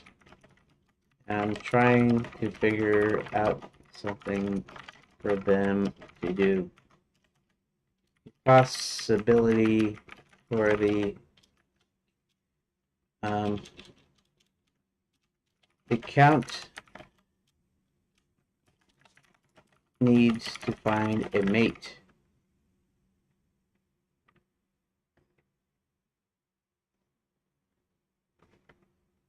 As his whole race was hunted down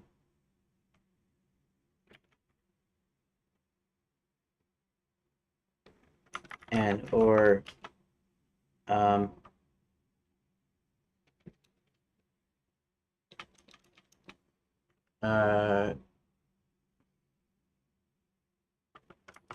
as his whole family was hunted down as the result of the enchanted herald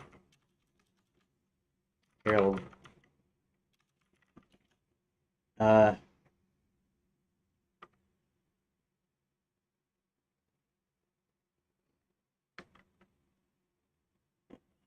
as a result, see, was hunted down or is in hiding.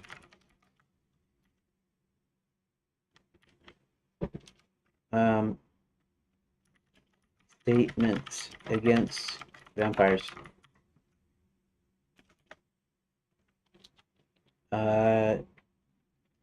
The princess originally wanted to give her speech, so I'm thinking of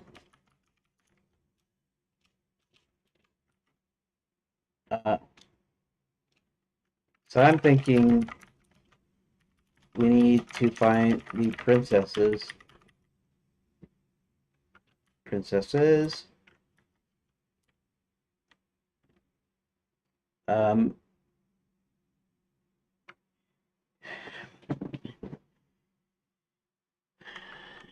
in partly to facilitate this, but also because I haven't referenced any princesses once other than Karin herself.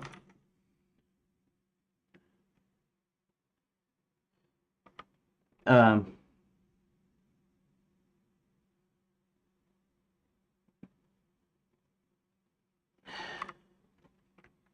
so we don't know why Princess Prep is empty. Said.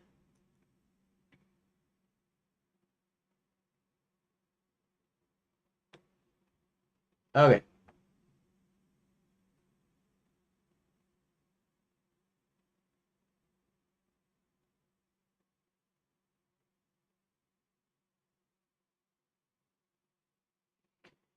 Yeah, clear goals, but now we need to intertwine them into a larger narrative. Here's a few possible other subplot.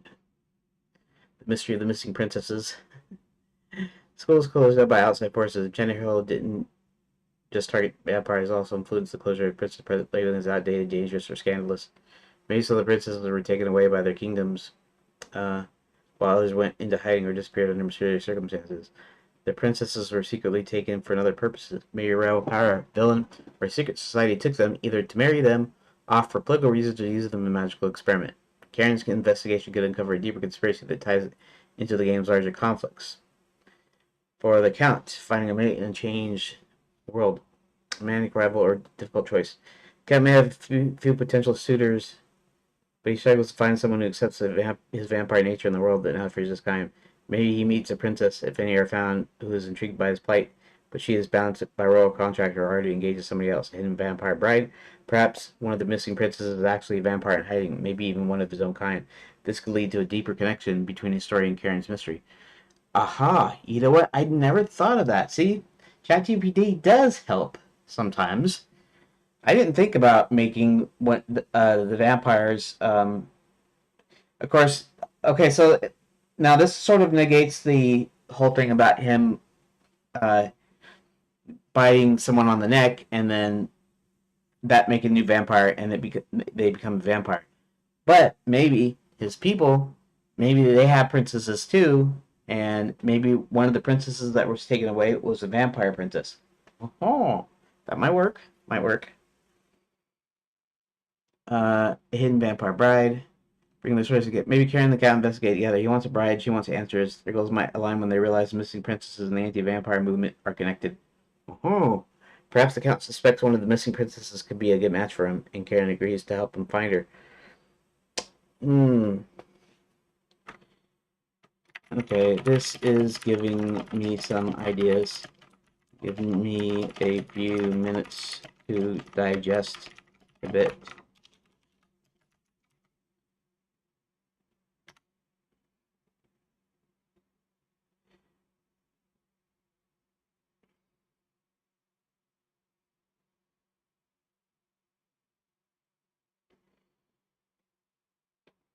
Okay, so this does give some sort of deal. Okay, so before the idea was he bites him on the neck and they become vampires, and the idea is that they need to freely succumb to him.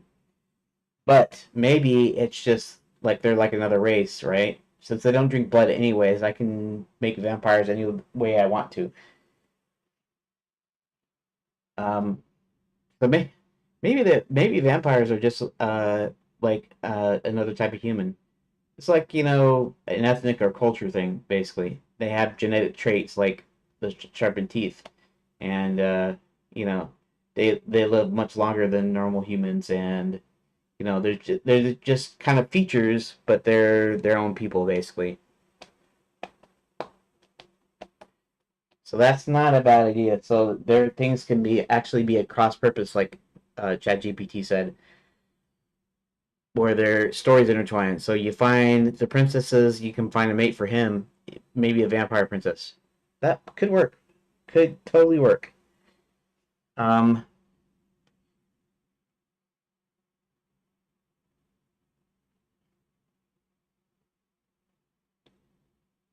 hmm, let's think. Think a second. You know what? And I just thought of something too. That just gave me something too. That gives them something to do, or at least gives maybe Princess Karen something to do. I don't know if if they both do it at the same time when you're playing. Is there going to be now if you're switching characters? Let's just say this is all done, and you can switch characters like you can in Day of the Tentacle, and you're both at the same place, and you're both doing something, but they both have kind of different strengths, kind of thing. And she does something, and only he can do something else, maybe. I was thinking about the things like the thing about being about the bat, and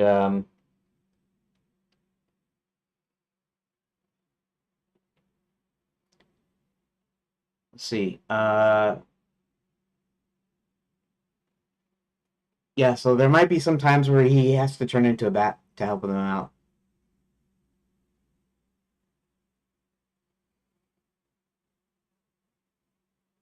Maybe Max is kidnap the princesses, okay, and Karen and the Count find them, and they're trapped in there.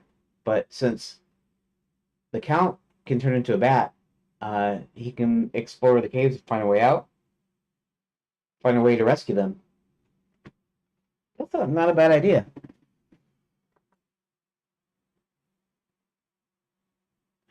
That means that's the third time that Princess Karen is has been captured. In fact, that kind of seems to apply to princesses. I mean, I realize the whole feminist deal where they don't need to be rescued, they don't need a prince, blah blah blah. But maybe one of the kind of traits of a princess is that she's always been captured by something, and the prince always needs to come and rescue her, and that's just part of being that's part of being prince and a princess. There's no third type of royalty. There's not a third gender of princess, prince and princess. It just they don't have a third gender. They just have prince and princess, and princesses do one thing really well. That is being gracious and nice and all this stuff. That doesn't mean they can't be smart, but I just mean you know there's a certain thing that princesses do, right? Uh, there's a certain thing that computer nerds always do, right? I mean, we're always on the computer, we're coding. I mean, we might have different kind of skills, kind of base skills. Maybe some of us can't do programming, but we can navigate an operating system really well, or you know what I'm saying? Or maybe you're just a gamer and you're not really into computers per se, but you're into computers enough to know how to play your games, get your games running and stuff. That's the sort of thing. So Princess, one of the things that the Princess does is get captured really, really well. I mean, that's her thing that she does, and so that could actually be a funny point in the game too. That what makes it funny is she gets captured a third time, um, and the Count has to help her again. Remember, he was responsible for finding out where she was. Sounds like a good idea. You know what? It's 2:30. I think I'm going to take an actual break right now. Um, so we may have just figured out. Here, let's do this for a quick sec. We may have just figured out the subplots. At least maybe not Sir William's deal yet. I'll have to work on that. But we've figured out the subplot, or half part of the subplot of the Princess and the Count. So instead of having him even bite somebody to become a vampire, which that could still be a thing that they do, but he doesn't need to do that. And finding out that one of the princesses was a vampire princess, and that can help him out. Um, and maybe the princess was there to get some information from Princess Karen. The vampire princess, she was there like the other princesses. She wanted to hear Princess Karen's speech, and maybe she's also a visiting princess. Maybe because because Princess Prep, all the schools are basically for tourists to come in and to be able to experience for a day or for a time period what it's like to be, a fairy godmother, a princess, a knight, um, a wizard, and that's part of the deal. But occasionally they might have like real princesses come in and real knights and real, you know, coming into the schools and stuff occasionally, and we'll do that. Most of the princesses are actually tourists; they're not princesses. But one of them is a vampire princess, and she's a real princess. So that sounds like a good idea. I think I'm gonna go with that. So we're on our way, and so basically, their investigation leads them to wherever the princesses are being held, and they all get captured, including the count. But the count can turn into a bat, so he can escape. If there's a window or if there's a door or something, he could find a way of escaping. And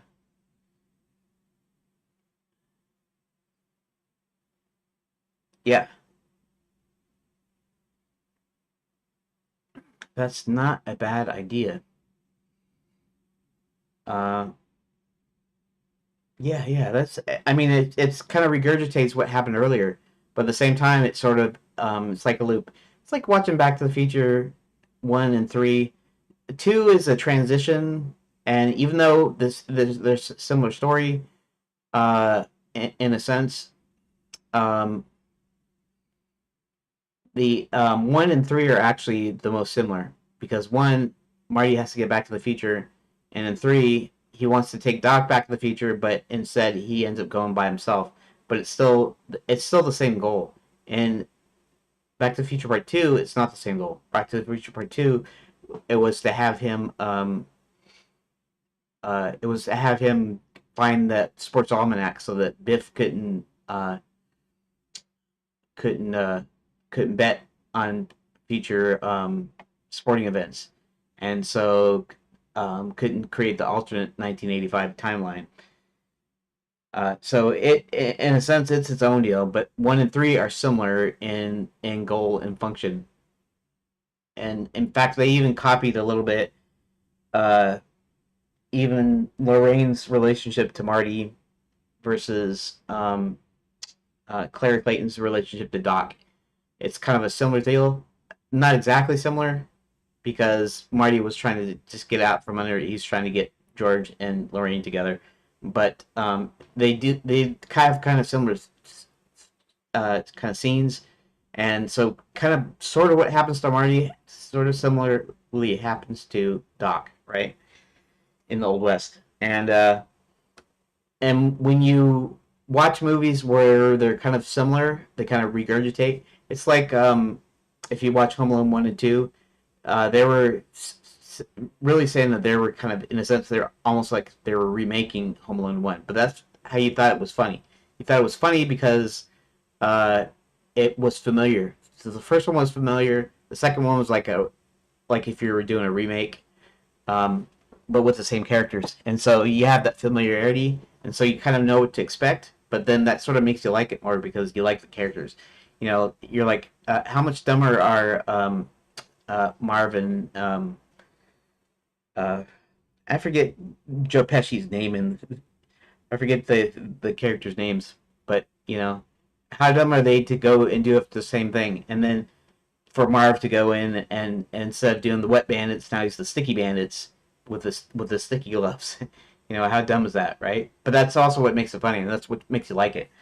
When you have a familiarity, you like it. Return of the Jedi and the original Star Wars had kind of the same goal, was to destroy the Death Star. Now, granted, in the third movie, they destroy the Death Star and basically essentially the Empire.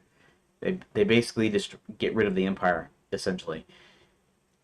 But they're 1 and 3 are still the same kind of story, right?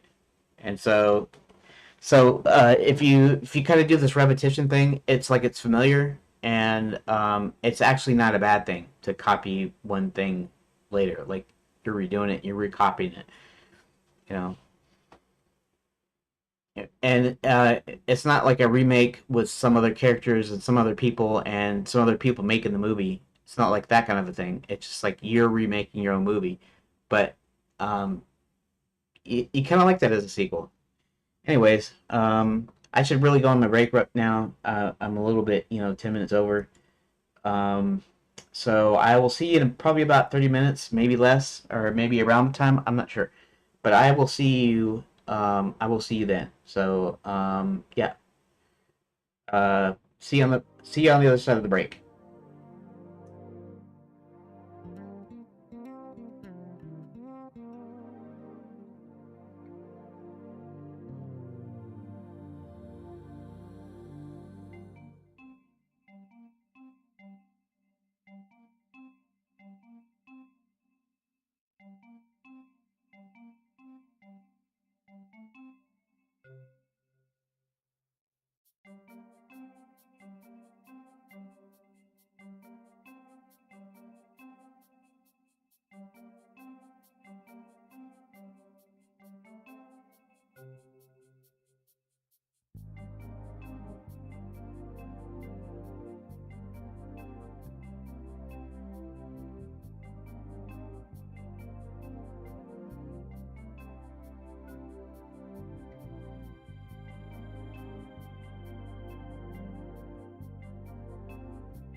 Okay, I am back.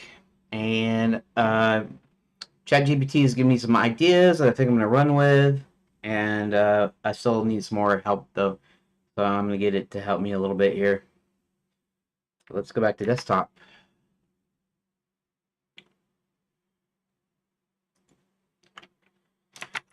So I thought a bit about the vampire princess. Okay, so there are two things. One is I was going to have an account bite someone on the neck and turn her into a vampire as well. However, since this is my story, I don't see why I can't already have a vampire princess. Also, the anyone uh, at taking a class at Princess Prep are probably going to be tourists. But since Karin was supposed to give a speech there, um, there's no reason why there couldn't be visiting princesses. And that is what this vampire princess is doing. However,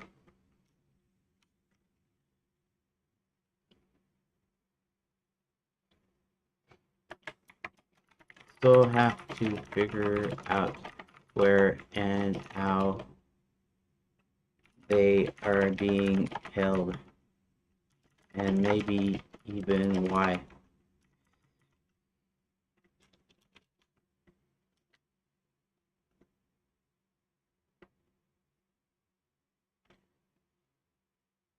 Thinking, thinking.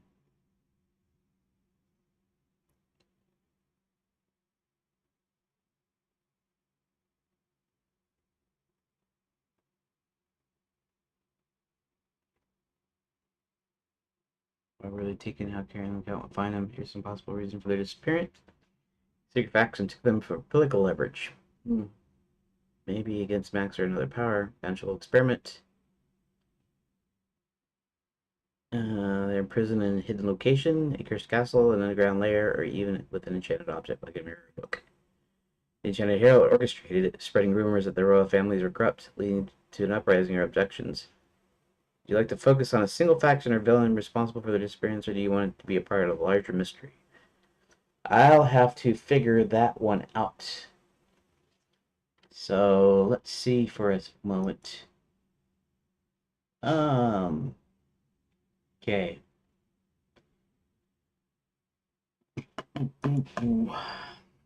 Um,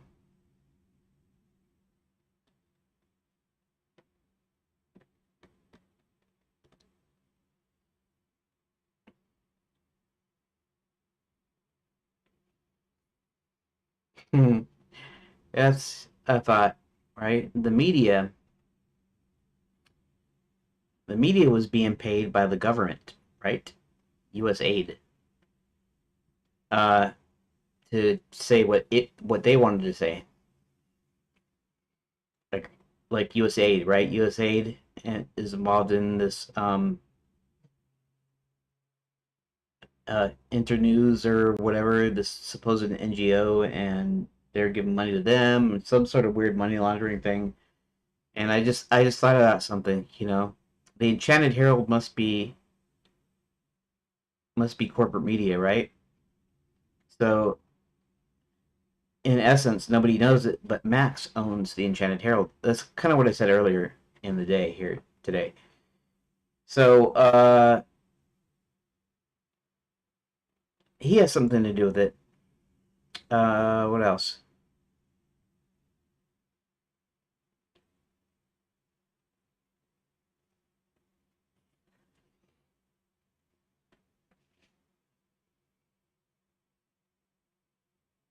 I know I'm kind of spreading the story a little thin, but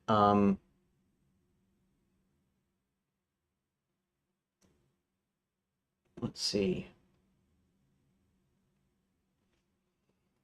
No, that's not what I was thinking.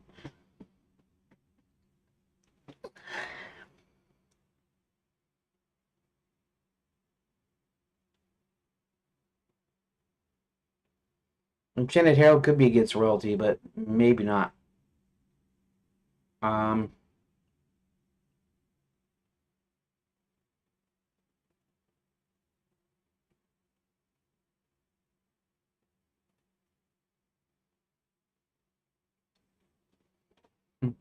Spreading rumors that the royal families were corrupt. That's interesting.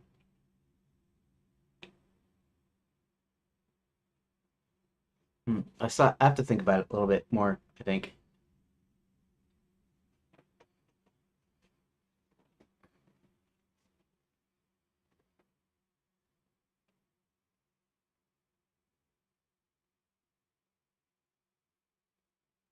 Um,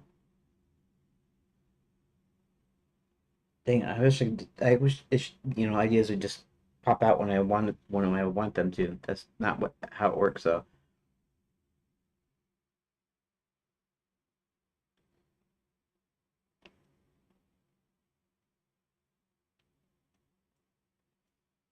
Um, let's go on a different.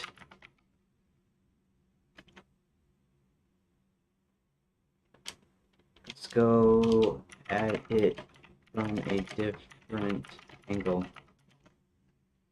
Most of the princesses are actually tourists. Now now Max has been abducting tourists and citizens alike to work his mines, but uh, they might not do that to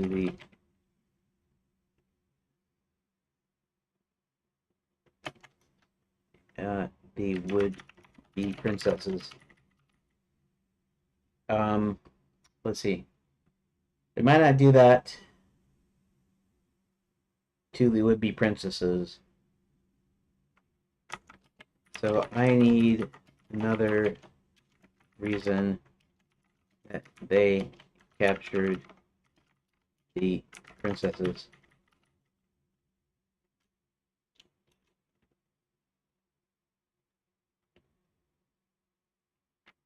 Vacation princesses.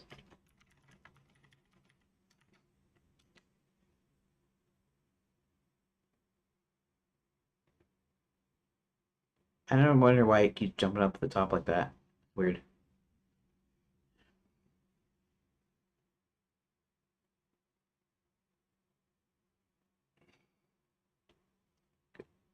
Since the royal figures in my mind, I must have IT members, allies, hostages.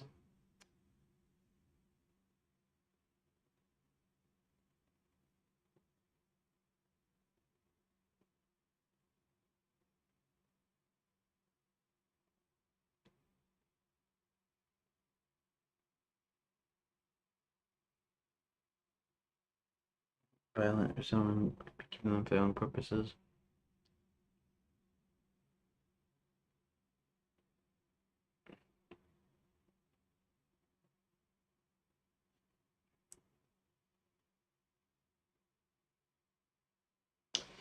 Well, that's a thought.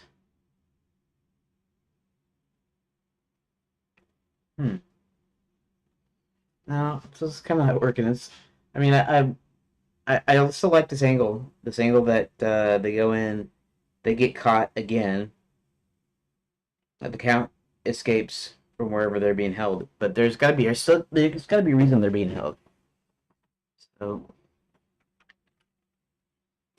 presume none of them are royalty. Remember, Enchanted Lands is a tourist resort. So some ladies would want to go to be a princess for a day or weekend, and this lets them live out their fantasy for that.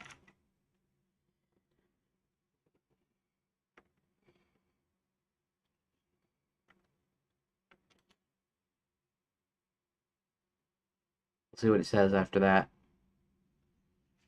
That's weird. Why does it jump up to the top now instead of just like leaving it until you could scroll down? Memory updated. Got it. Yeah, changes the stakes. As you're ordinary role playing as princesses with mini Max or whoever captured them likely has a more practical reason for taking them. Maybe believe the princesses were important and took them for ransom, and the others faction trying to jump. Okay. Side business of human trafficking. I don't know if I want to go that deep.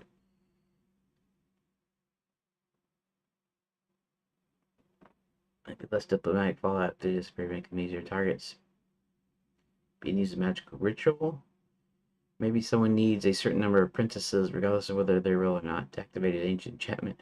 Ritual mistakes for real royalty mean the villains as the actual nobles just playing the part.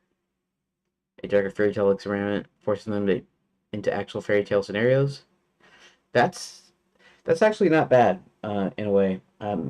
Maybe if I had thought of that earlier, I would have incorporated that because I was doing the experiment thing, but I didn't want to do the actual experiments because that's it's a real thing. It's a serious thing. It's a horrible thing. People that were experimented on. That's kind of why I decided not to put that in there, especially for this kind of deal. I probably wouldn't do it anyways. I wouldn't do that for any fantasy.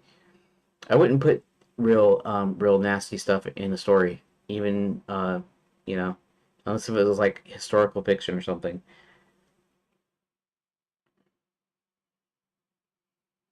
Maybe trapped into a systematic unable to leave. Breaking the spell could have unexpected consequences. Hmm.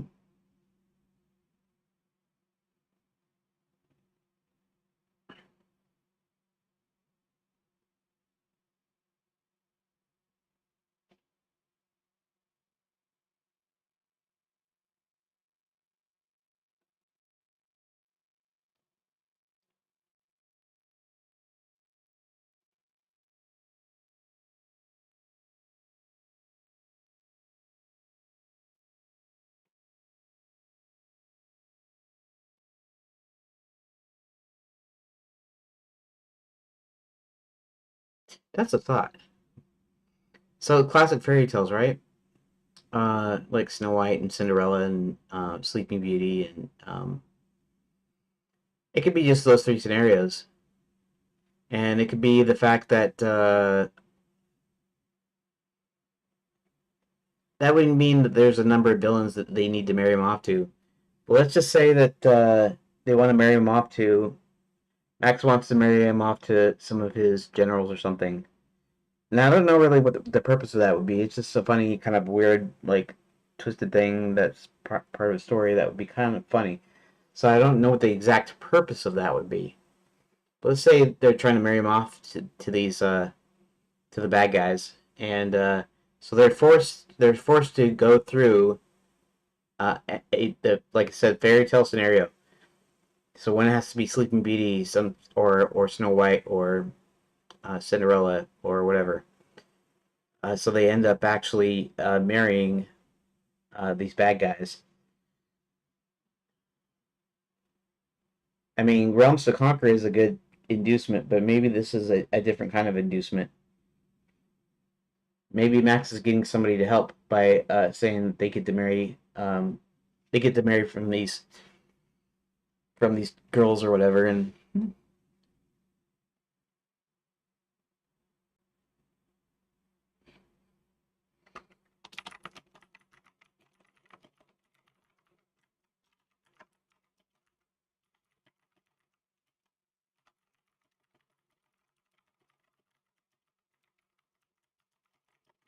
before I was gonna have Max experiment on the tourists. by injecting them with Quicksilver in order to perhaps force them to have magical powers for his use. But I deemed this too dark. I deemed this too dark for this story and even my own ideas in general.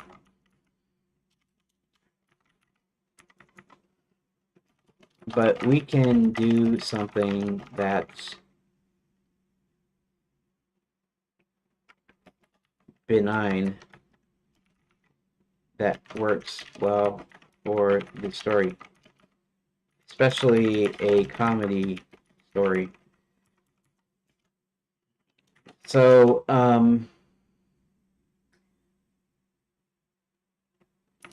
let's say Max wants some people to join his army, but but they don't want to. So he induces, so he forces these ladies into a fairy tale story that in the end makes them marry their prince, who happens to actually be working for Max. As long as they resist, they keep having to play the scenario over and over again.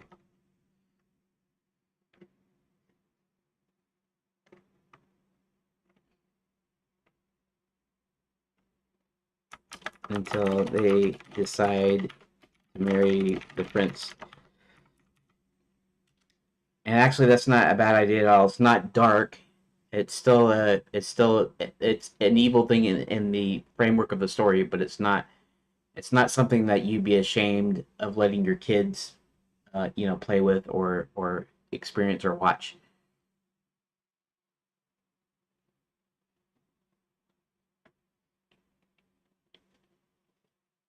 Comedic take on the situation. It keeps things lighthearted while still providing a unique challenge for Princess Karin and the Count. Since the princes work for Max, I imagine they are bumbling, overly charming, or comically manipulative, making the whole thing funny instead of sinister. Yeah, that's more or less yes. You don't want sinister. Each princess might be stuck in a different fairy tale scenarios. Cinderella, Sleeping Beauty, Rapunzel, etc. They must repeat their role every time they refuse. Since the prince might come up with absurd conditions before our wedding, he must complete the grand tournament of household chores. Yeah, I'm not gonna go kind of the woke way where the villain is, uh, for traditional uh, gender roles. So I'm not gonna really do that exactly, but it could be something like that. Spells might glitch in funny ways for some of the same bad acting and scripted moments over and over. I don't have any ideas as of yet.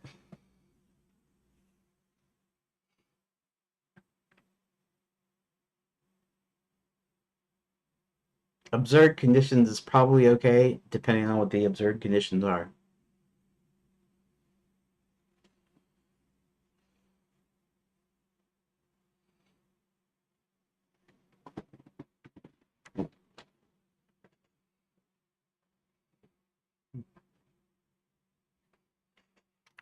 I'll have to think on it a bit more.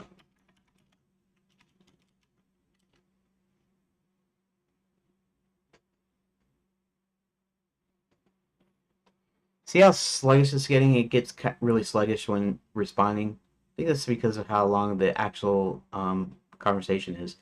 Conversation is way, way long. It's like months long. Sounds good. Let it simmer, and when you're ready, we can refine it further. The subplot has a ton of comedic potential, so I'm excited to see where you take it. Sure you are. uh, Yes, it does have good comedic potential, but also I would keep in mind that this is part of the larger story, and so it's not going to dominate. Isn't necessarily going to take a lot of time to finish it either.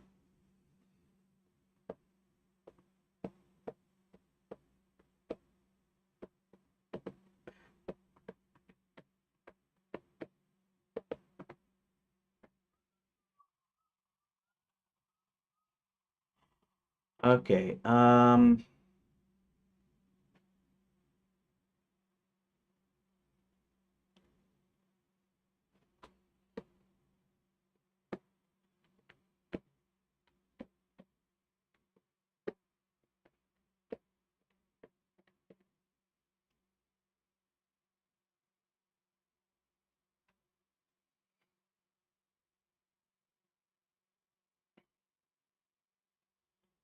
I could also do the thing where um, the usual way to get a mate is to bite him on the neck, and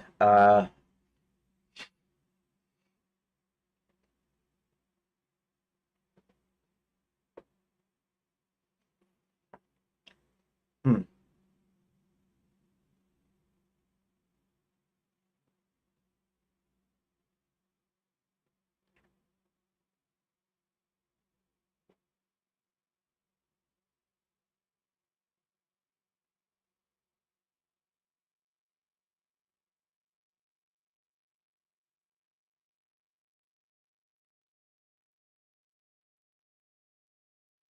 hmm.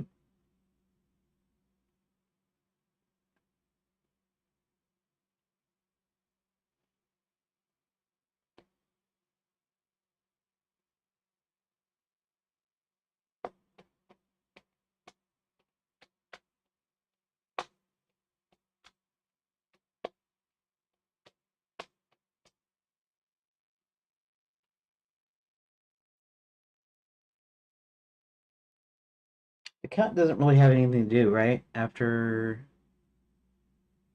initial, here, let me go look at my plot outline.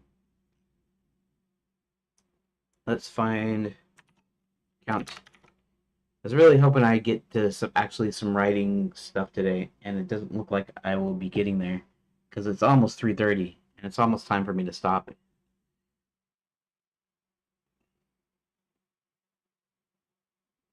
Contest says old friend the count.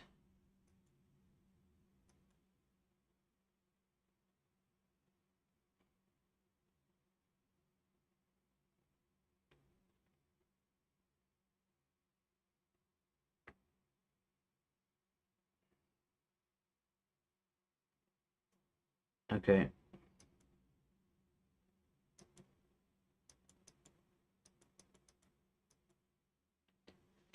Uh, Hubert checks on Violet and confronts her while Sir William decides to go back to the Count's hotel.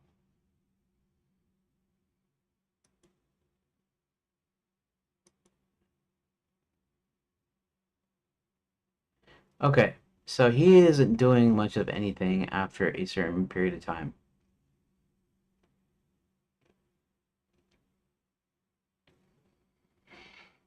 Mm-hmm.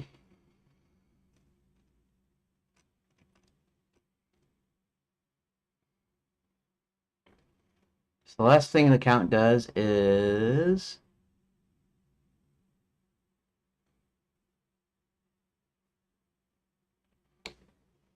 okay. So the Count goes out, finds Roland, brings him back. That's all. That's all we hear. That's also all we hear of the princess, I believe, and like until the very end.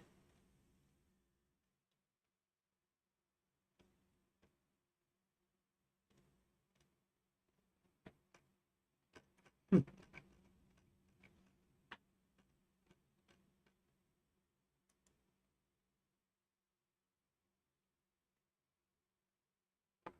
Maybe the Count decides to help her. Maybe they've kind of become friends in a way, um, kind of differently than everybody else did.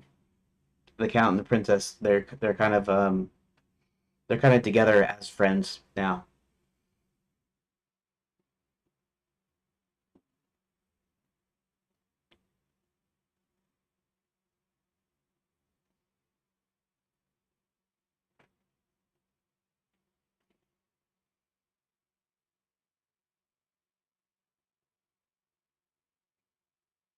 Maybe the Count knows the vampire princess,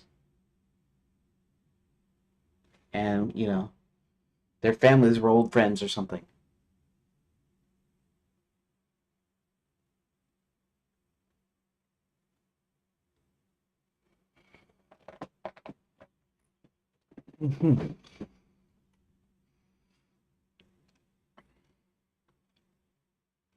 Okay, so the Princess Karen wants to find out what happened to all the other fake princesses, where they went.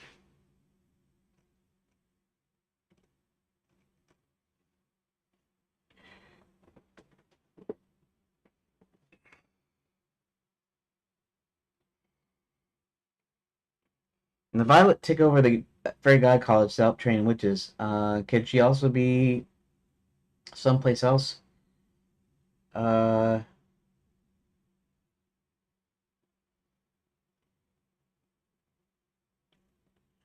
hmm.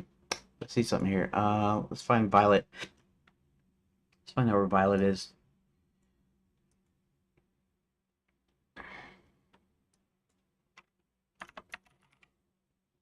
Violet.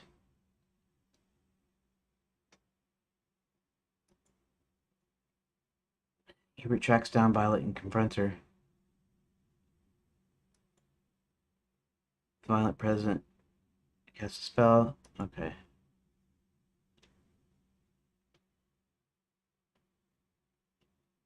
Wait a second. Okay, I got something wrong here.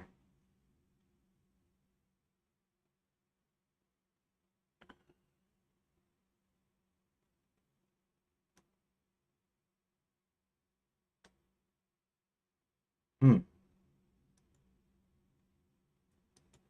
I'll let Grease help Kurt.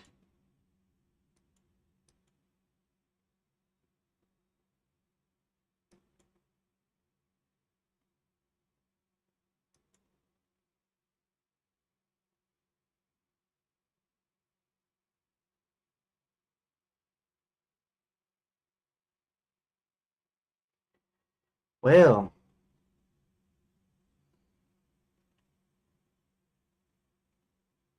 I have a problem.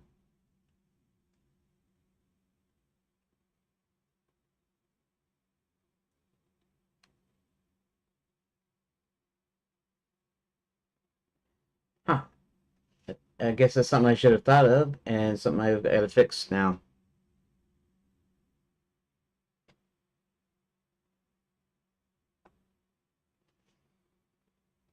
Okay.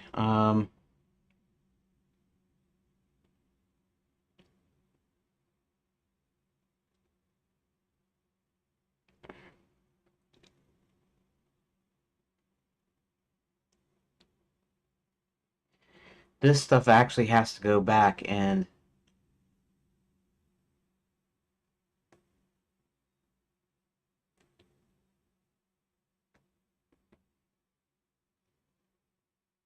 with Violent present, he recasts a spell that causes magic to return to him.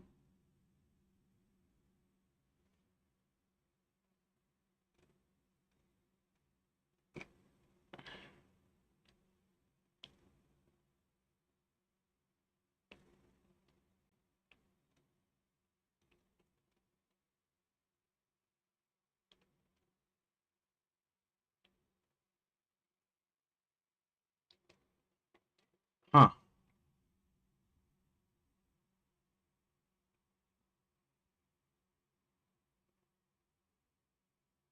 Um.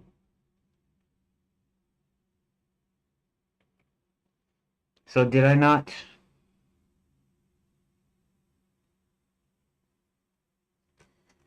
Okay, something's wrong here. Something's wrong here. Uh, Shoot, I'm not gonna get anything done today. What's the deal?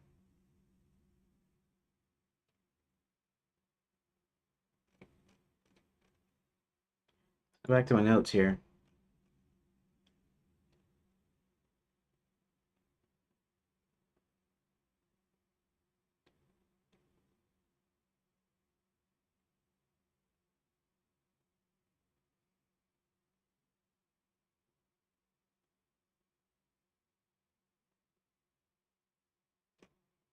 So I guess. Hmm.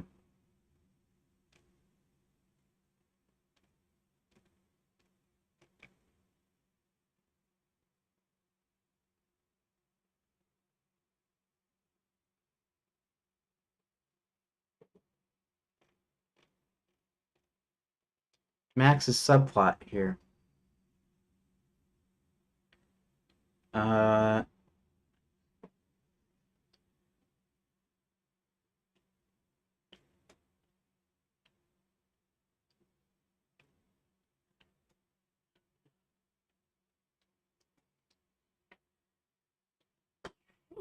brings to both side hustle to recruit railroad subplot outline.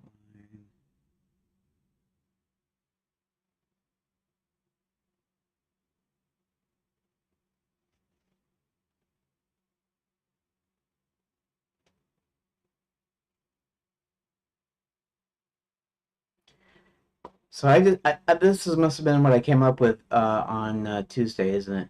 So I hadn't actually put it in here, did I? Totem. Probably not many deals.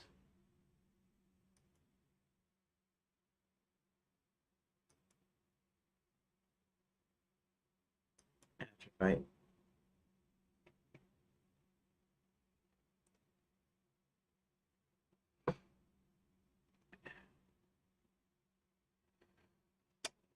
Okay.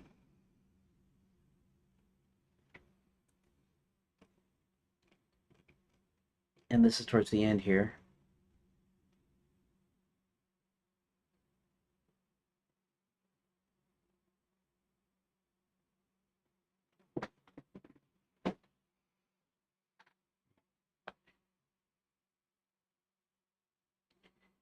I am not sure. This is going to be kind of become kind of messy here.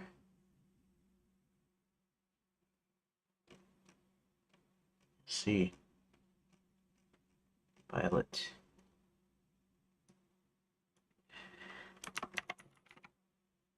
Okay. I haven't actually put Max's subplot in here yet. Oh, I see the way I was doing it though. I could still do it that way, and worry about that out otherwise. So right now I could just do Violet Moon Shadow. No, not Violet. Violet's actually her story is actually in there already, but Max. Okay.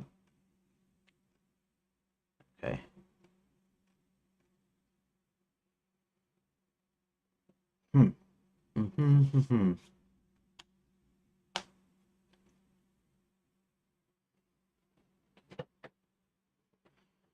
Is Violet holding the princess's hostage somewhere?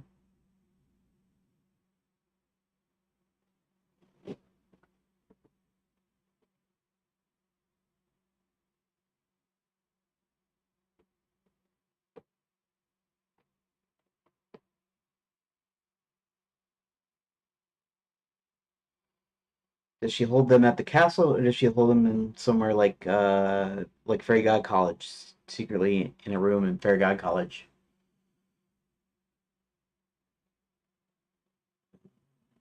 Let me think.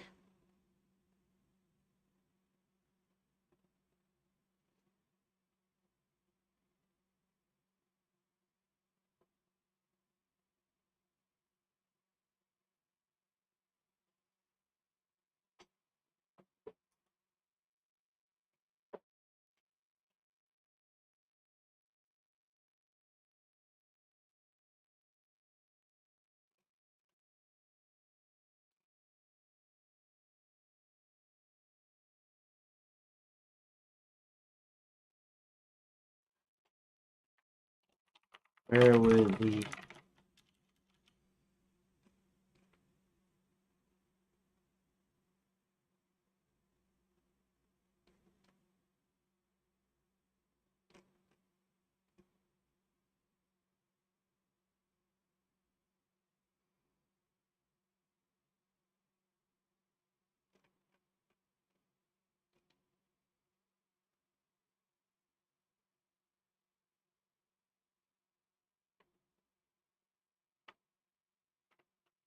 vacation princesses be held. I'll ask it directly. I mean, I could just do that. I could just pick anywhere really, but what makes more sense?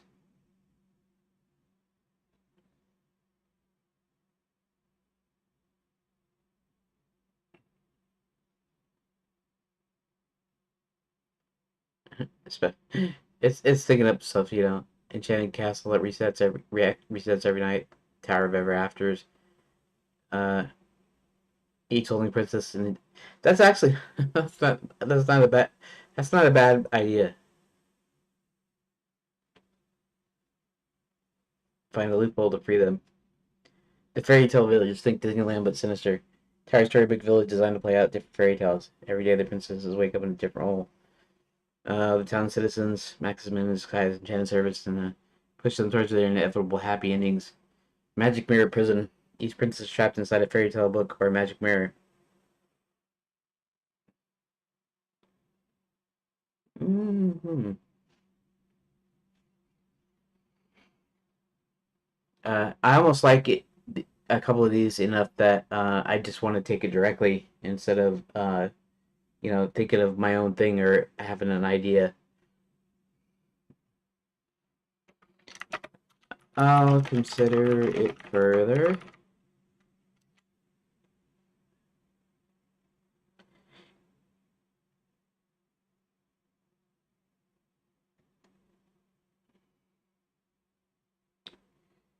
Um, Presumably, Princess Prep and Night School do have libraries, but none would be as extensive as Wizard U and Fairy God College. Now, Violet is supposed to be training uh, vacation fairy godmothers to be evil witches. So maybe Fairy God College is the natural place. And maybe the library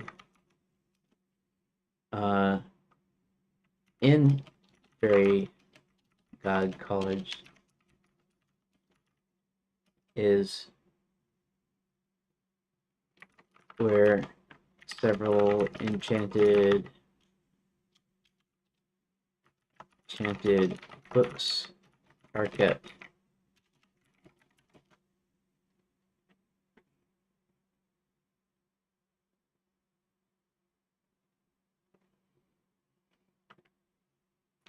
So if they're trapped in a book,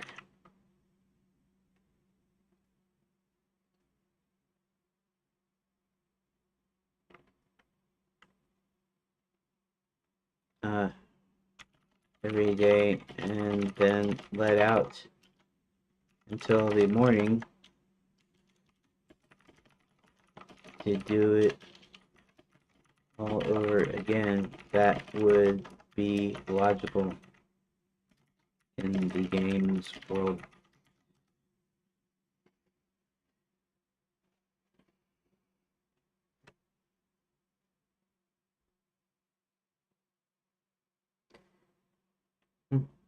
I think I like that idea. So we're gonna have a situation where they are actually held in Fairy God College. Nobody knows it, of course, and the Count and Princess Karin have got to figure it out.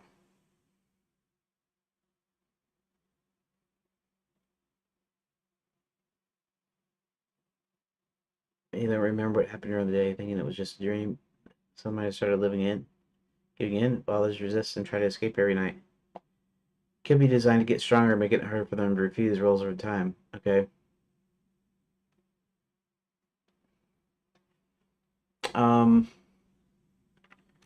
need to find out in my notes or plot outline where Hubert releases the vacation fairy godmothers.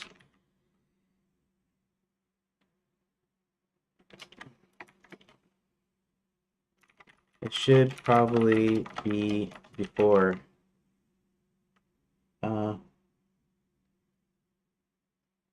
No, should probably be after, shouldn't it?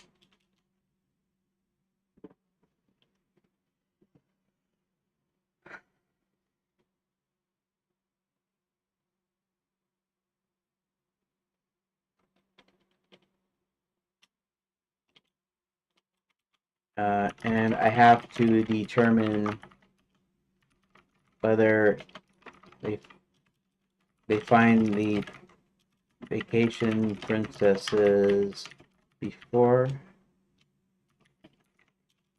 or after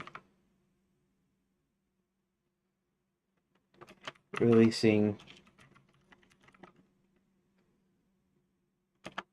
the fairy godmothers.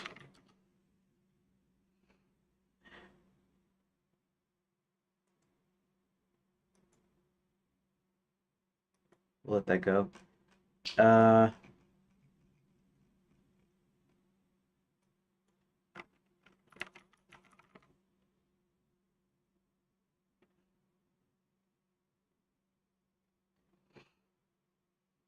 That's after he's gotten his magic.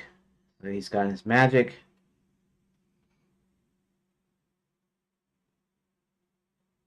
I'm not sure.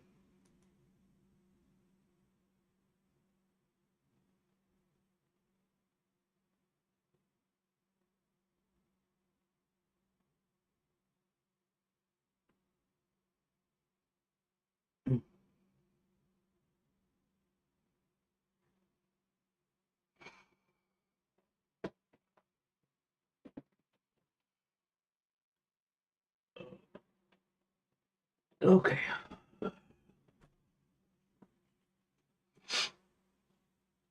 Um. Well, shoot, it's almost time for me to get done, anyways.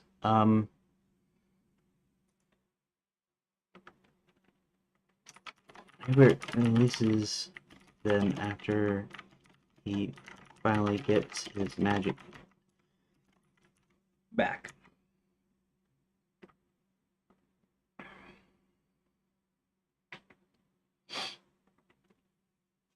You know,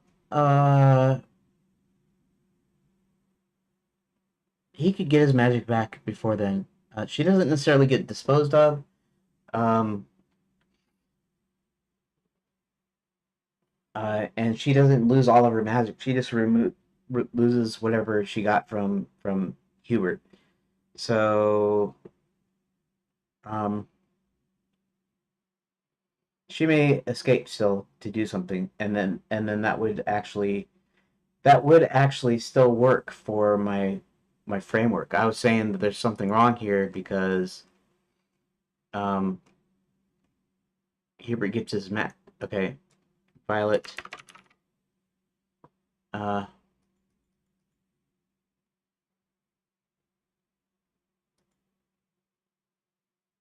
Hubert tracks down Violet, confronts her while serving him.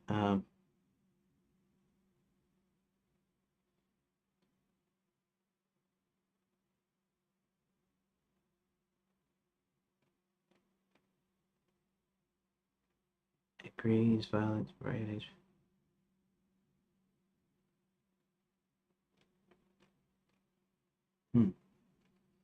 This might still have to be backed up though a little bit.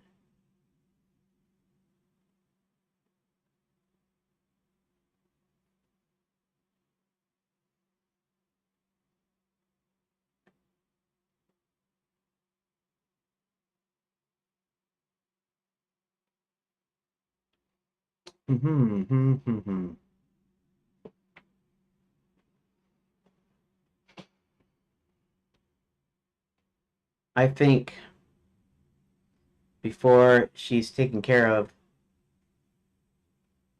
Wait, let's see. wait, but let's go back to my notes.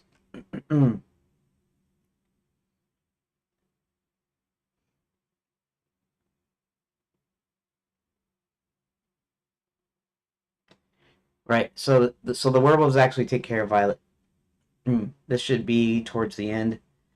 Uh, and this also should be after after Hubert gets his magic back.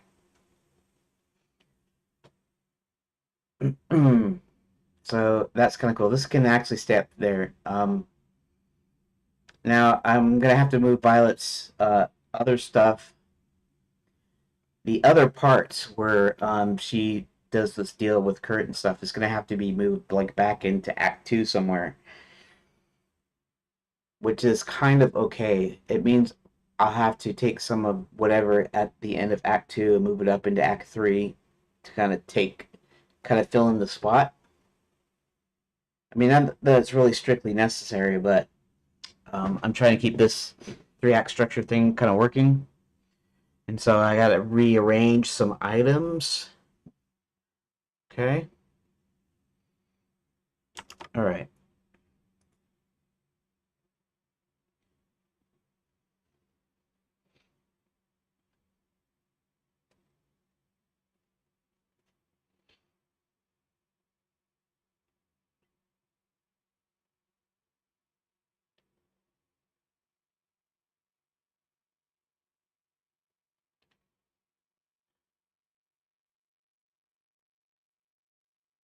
Uh,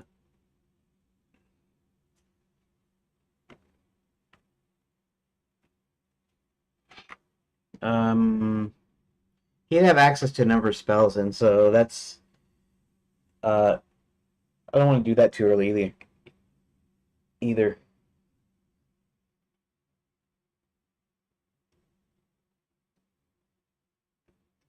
But in order to gain access to the school,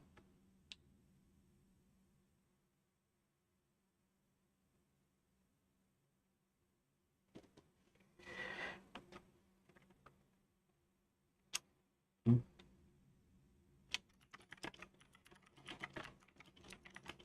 having a bit of trouble.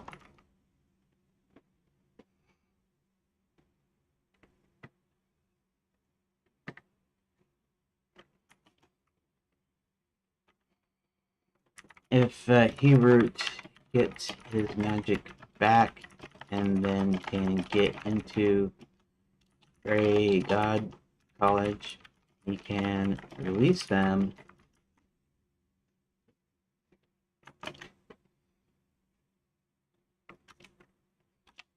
But he can also use some sort of magic spell to find the princesses, the vacation princesses.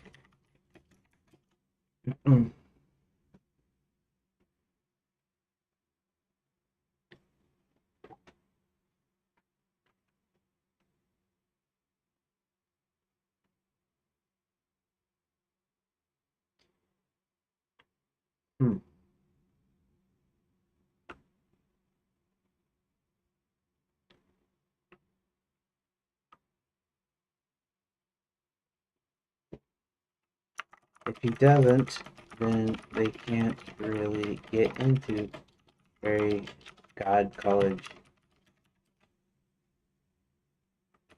Because then how could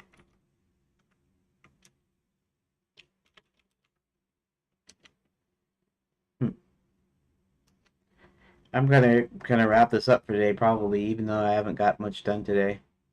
I mean, I did get some stuff done. It's still progress, but turning is a key moment.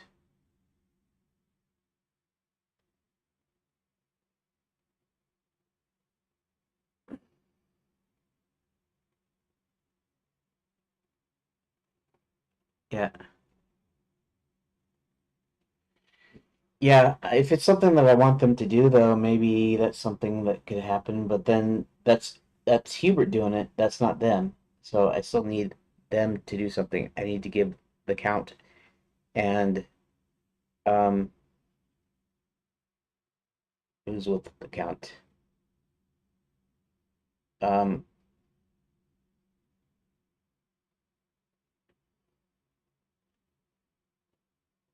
Oh, Princess Karen.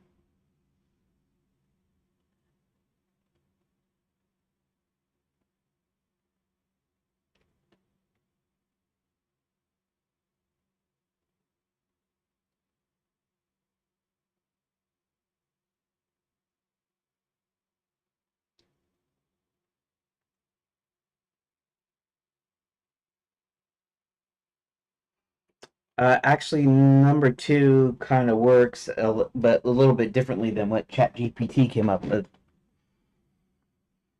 So maybe we don't need Hubert to get into Fairy God College. Um, I just said Magic Shield at one point, and so I don't really have a thing in the plot outline there. Okay.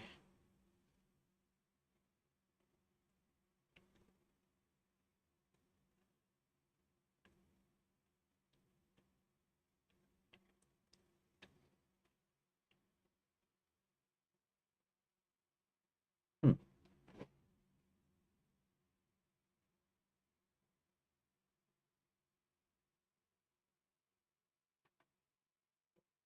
Oh, maybe instead of her getting captured accidentally, like just getting caught, maybe the way in is that she pretends to be a would-be princess as well, and says she wants to. Well, they don't know that the princesses are back there. Okay, so there's this movie, Christmas movie, basically, Bob Hope. Bob Hope was a comedian in the 20th century, basically. Um, he died. I don't know when he died. Anyways, famous comedian.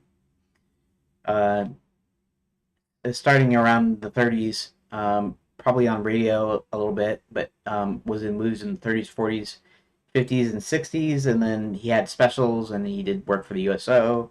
Anyways, in the 50s, he did this Christmas movie called The Lemon Drop Kid, and it was about this racetrack tout who was trying to get money by pretending that uh, he knew what horse was going to win, and so you basically you go to different people, you tell them what horse is going to win, and you say that they like you'd like a little bit back if when their horse comes in, presenting it like a sure thing, and so you do it with all the horses, and one is bound to win, and you're bound to get some money by doing that.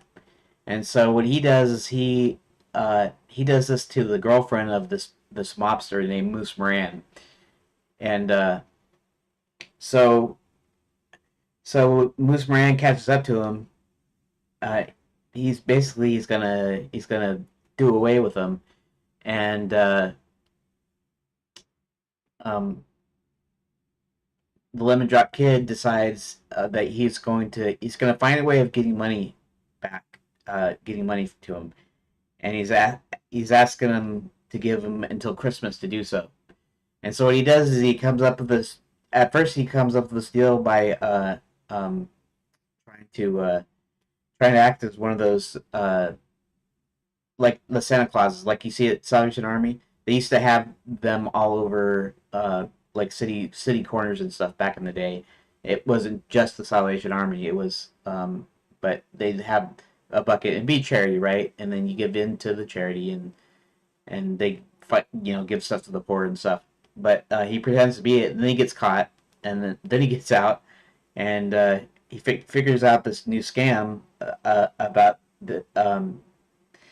Okay, so there's this one lady named Nellie Thursday, and she can't get into this old folks home because her husband was an ex-con, and he's just getting out of prison, and so the Lemon Drop Kid decides he's going to take one of Moose Moran's casinos because he can't use it and pretend it's an old lady's home. And so he gets a bunch of old ladies, and then they start collecting. He's going to use the money. He's going to pay back the money to Moose Moran, and basically leave the old ladies out. And then there's another character named Oxford Charlie. He's another different gangster, and he finds out what the kid is doing. So he decides to steal his money, steal the women, and put them up in a house that he has. like his own house. It's like a really nice house, but they're being captured, and so the Lemon Drop Kid, after realizing how much of a heel he's been to these old ladies, he decides he's going to go in and infiltrate them in order to steal the money back for them. And he uh, he dresses up like this old lady and gets in there, and then grabs money, and of course they're chasing him and stuff. And um, so there was this thing. I was gonna relate it to my story here when I was thinking of my story, and like as always, I start saying something and I lose my train of thought and I forgot what I was talking about. But it had something to do with getting into. Oh, yeah. So basically, that's how he gets in. That's how he gets into Oxford Charlie's quote unquote home. Because the guy, what he did is he stole the money. He even stole the sign and everything, and then put it up in his own deal. He took the old ladies with him, essentially kidnapped the old ladies. And so I was thinking of the princess going in there and pretending to be yeah. Okay. So okay. So this is the part of it that's important part of it. He goes up there and they're not receiving anymore. They're about ready to take off with the money. The gangsters are, and eventually he threatens that he's going to go to the police or something, or that he has to tell somebody like the police. And they decide to let her in, this new little old lady in, and of course, he's faking it. He has a gun, and he's gonna uh, hold him up. He's gonna steal the money. But I was just thinking that that's how he gets in. He gets in by almost saying that maybe she could go to the police or something. Not to really telling them, but since they don't want any police business at all, they don't want the police coming in and finding out what they're doing. They decide to let him in.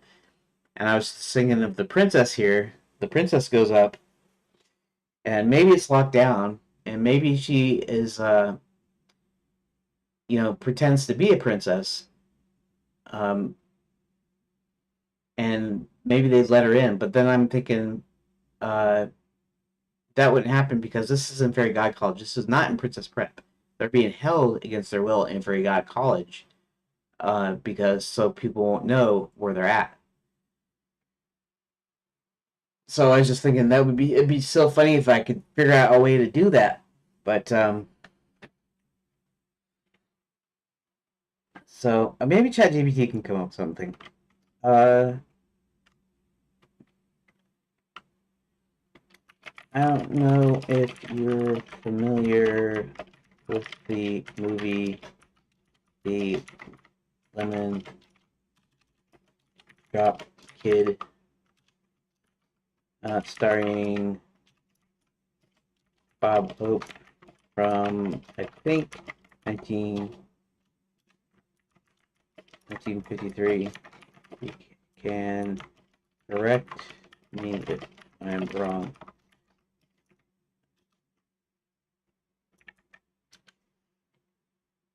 Enter. Have to say enter. Enter. No. Oh shoot! It's already 4 o'clock. I'm gonna have to log off. Yes. 51, not 53. Okay. Bob Hope is fast-talking con man who gets in trouble with the gangster who's come up with a way to pay off his debt by Christmas Eve. He ends up running a fake charity scam and takes a turn when he accidentally creates a real charity home for old ladies, leading to a more heartfelt and comedic ending. Using some aspect of story structure from the Lone Drop Kid in your game, maybe something about the scam turning real or characters scheming their way into a bigger mess. Yeah. I was thinking of how the Lemon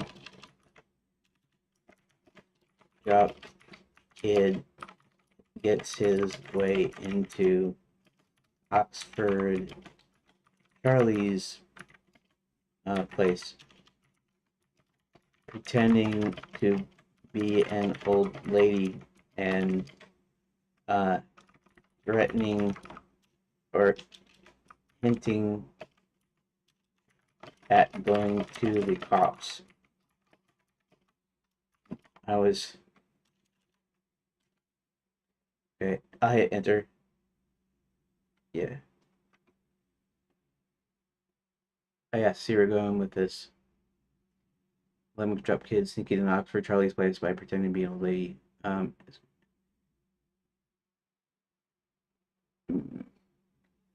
Karen the cat and Hubert pose as vacation fairy godmother recruits for late class. Maybe the count struggles hilariously with the disguise, a big vampire and Philly. Yeah, I'm not gonna quite go that. The wokeness that we got now, I don't want to do that, even for comedy purposes. That's not even what I was thinking of though. Convince guard, pop up style scam. Hubert still magic fakes official paperwork. Maybe he still has some minor magical ability. Well, he's got half of his magic. The group demands an inspection, claiming they represent an important magic authority. That's received complaints about improper fairy godmother training. Villains worried about being exposed let them in to avoid legal trouble. That could be it. That could work. Takes distress. Transform. Um, not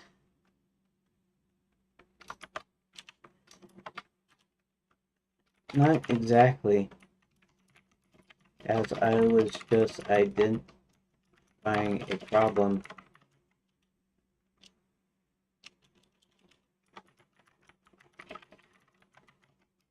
where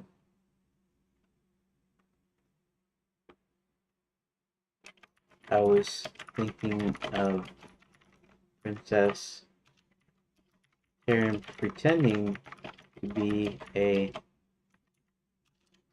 vacation princess, but then again, they don't know where the princesses are, and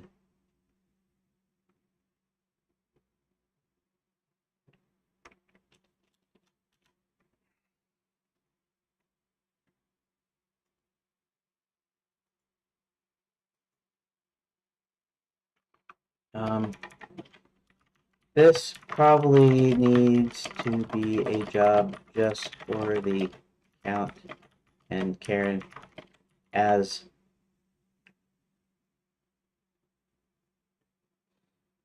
um, I'm basically want to give them something to do, something proactive and part of the story after Karin is rescued. But I suppose pretending to be a very godmother to get in would work. The Count probably wouldn't do that, although um, he might can get in another way.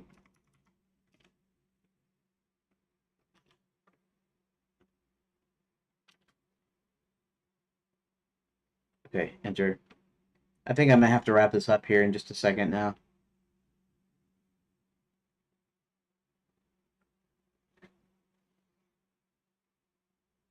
Memory updated.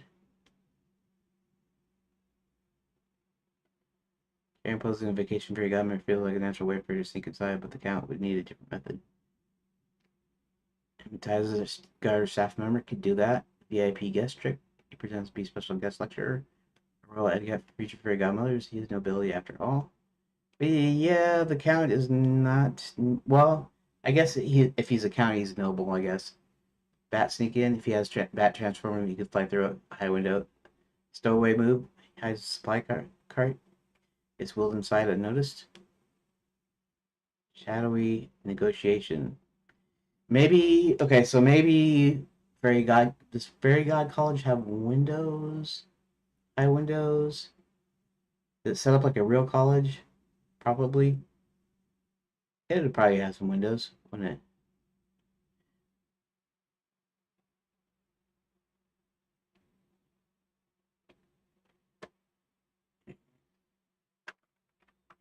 it would involve him turning into a bat. Although I have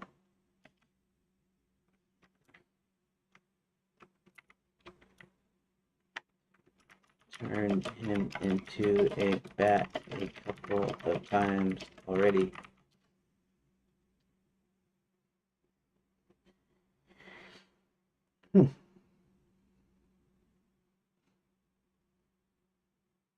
I could just use it. I mean, it's the Superman syndrome, but maybe I should just use it when I need to use it. I've already turned into a bat a couple times. It's trapped in something, a lantern, a jar, spell bubble. Something fast to escape, a swarm of bats.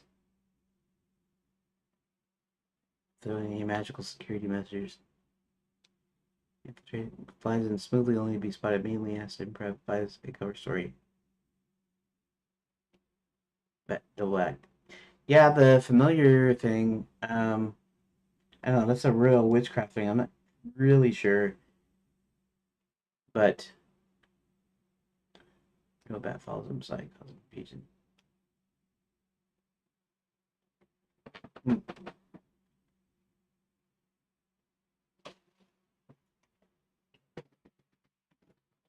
This would be a case of making sure that he doesn't get stuck, um, like you would. So maybe he can't go in. Maybe he can't go in through a window. Maybe the windows are all secured. So it gives an extra.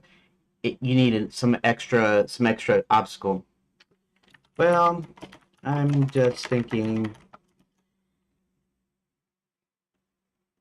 that maybe flying through a window, which he does earlier, um, is earlier is too easy. Maybe there are windows, but they're shut tight.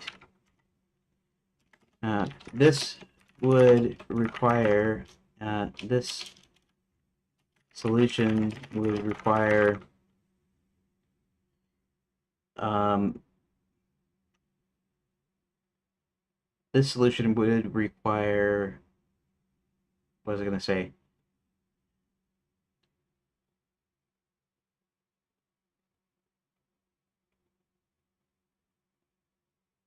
But they're shut tight.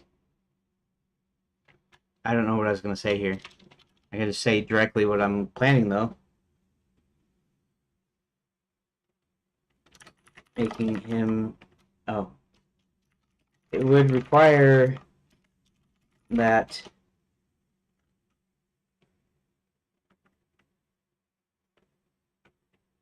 he attempts to get in for Princess Karin does. Because maybe the only thing he can think of is maybe the princess has a handbag, and so he has to turn into a bat and get inside the bag, or he can get inside the school.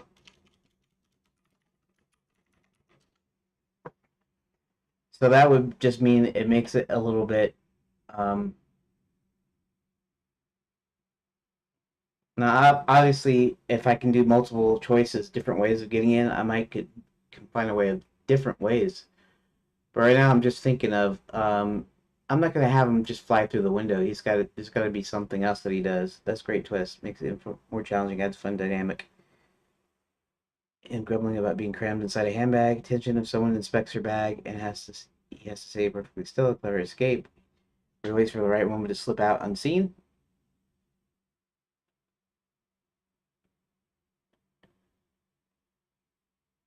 Um,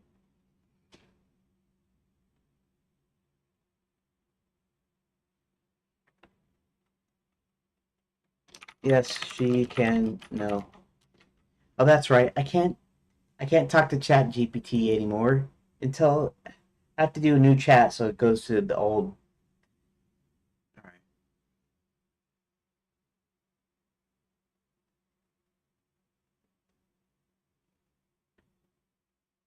right. Okay. That's okay. That's okay. That's okay because I should be quitting anyways. I'm gonna add a note to my notes here.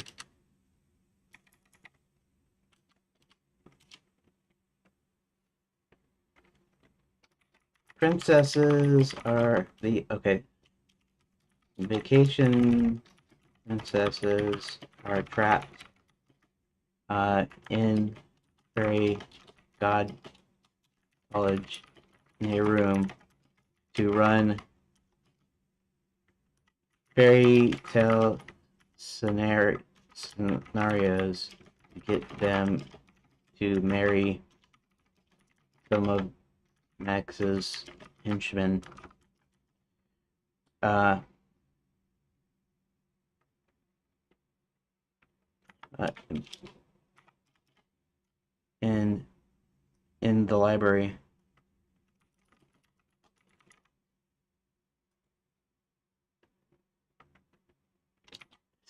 Specifically trapped in enchanted books. Hmm.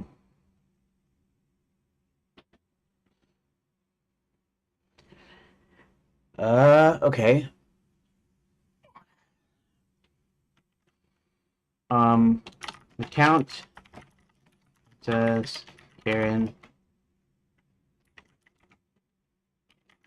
find out what happened to the vacation princesses as they're not in princess prep.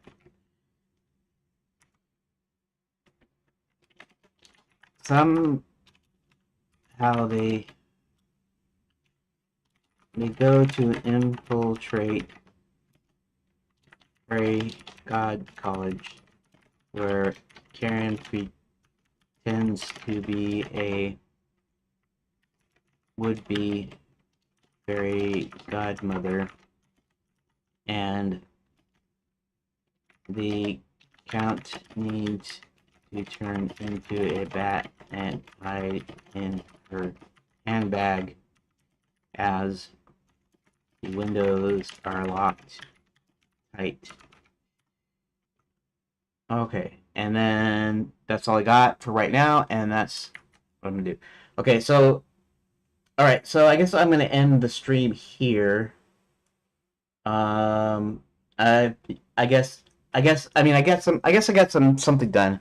I figured out some story using Chat GPT and just coming up with ideas and pulling stuff out, and I have to rejigger Violet's whole her whole plot outline stuff, and then I gotta put in Max's subplot, and I gotta also finish working on the Count and the Princess's subplots, which are kind of intertwined. They're kind of the same story.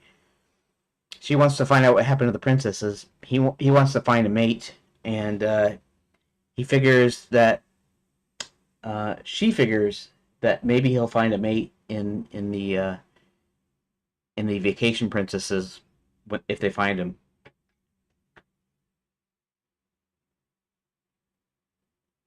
Okay. So, anyways, I want to thank you all for. Okay. I want to thank you guys for watching and or listening. If you are watching or listening, and I will see you tomorrow. Tomorrow, hopefully, I'll get the rest of this sorted out. I mean, I'm almost there. We're almost done there. So they have to go in. They have to find the princesses. They have to free the princesses, the fake princesses, whatever you want to call them. And then they have to, in so doing, they also free the fairy godmothers that were trapped in there too. The vacation fairy godmothers. Um, and they all get them out. And so there's gonna be when the werewolves take care of Violet, there's gonna be a combination of things. One is he gets his magic back. The other is that the fairy god college gets broken into. The princesses, the vacation princesses, and the fairy godmothers are also have all been rescued by this time. And so that's when he takes care of her. And that's why I also need to move half of her stuff to before that happens. So before that happens, then the thing with the fairy god college happens, and then Hubert goes in and gets his magic, and I have to move everything around. Once I've got their plot outlines done, then I'm going to put Max's and their plot outlines back into the main plot outline, rearrange Violet stuff, and I don't know if I'll get to all that tomorrow. Hopefully I can. If I can, this part of the story, I can still make this the same story. So essentially, their subplots are part of the same story. They're intertwined, and so yeah. And they're gonna find. Then they're gonna find. This is before he gets his magic back. So it's gonna be Karin and the Count are gonna find the vacation princesses trapped in this fairy tale thing. Maybe they're let out. Maybe they aren't. I'm not sure. I'm not sure how we want to handle that yet. But somehow he's going to break them out of the spell. And yeah, so that seems to work. And thanks for watching. And I guess I'll see you tomorrow. And we'll see if we can't finish this thing up. Fingers crossed. Fingers crossed that I'll get this part finished up, so that I can actually get on to making the game, basically. Anyways, thank you for watching it, and I will see you tomorrow. I have to remember. I don't have a toggle for the thank you. Anyways, thanks for watching. Thank you for watching.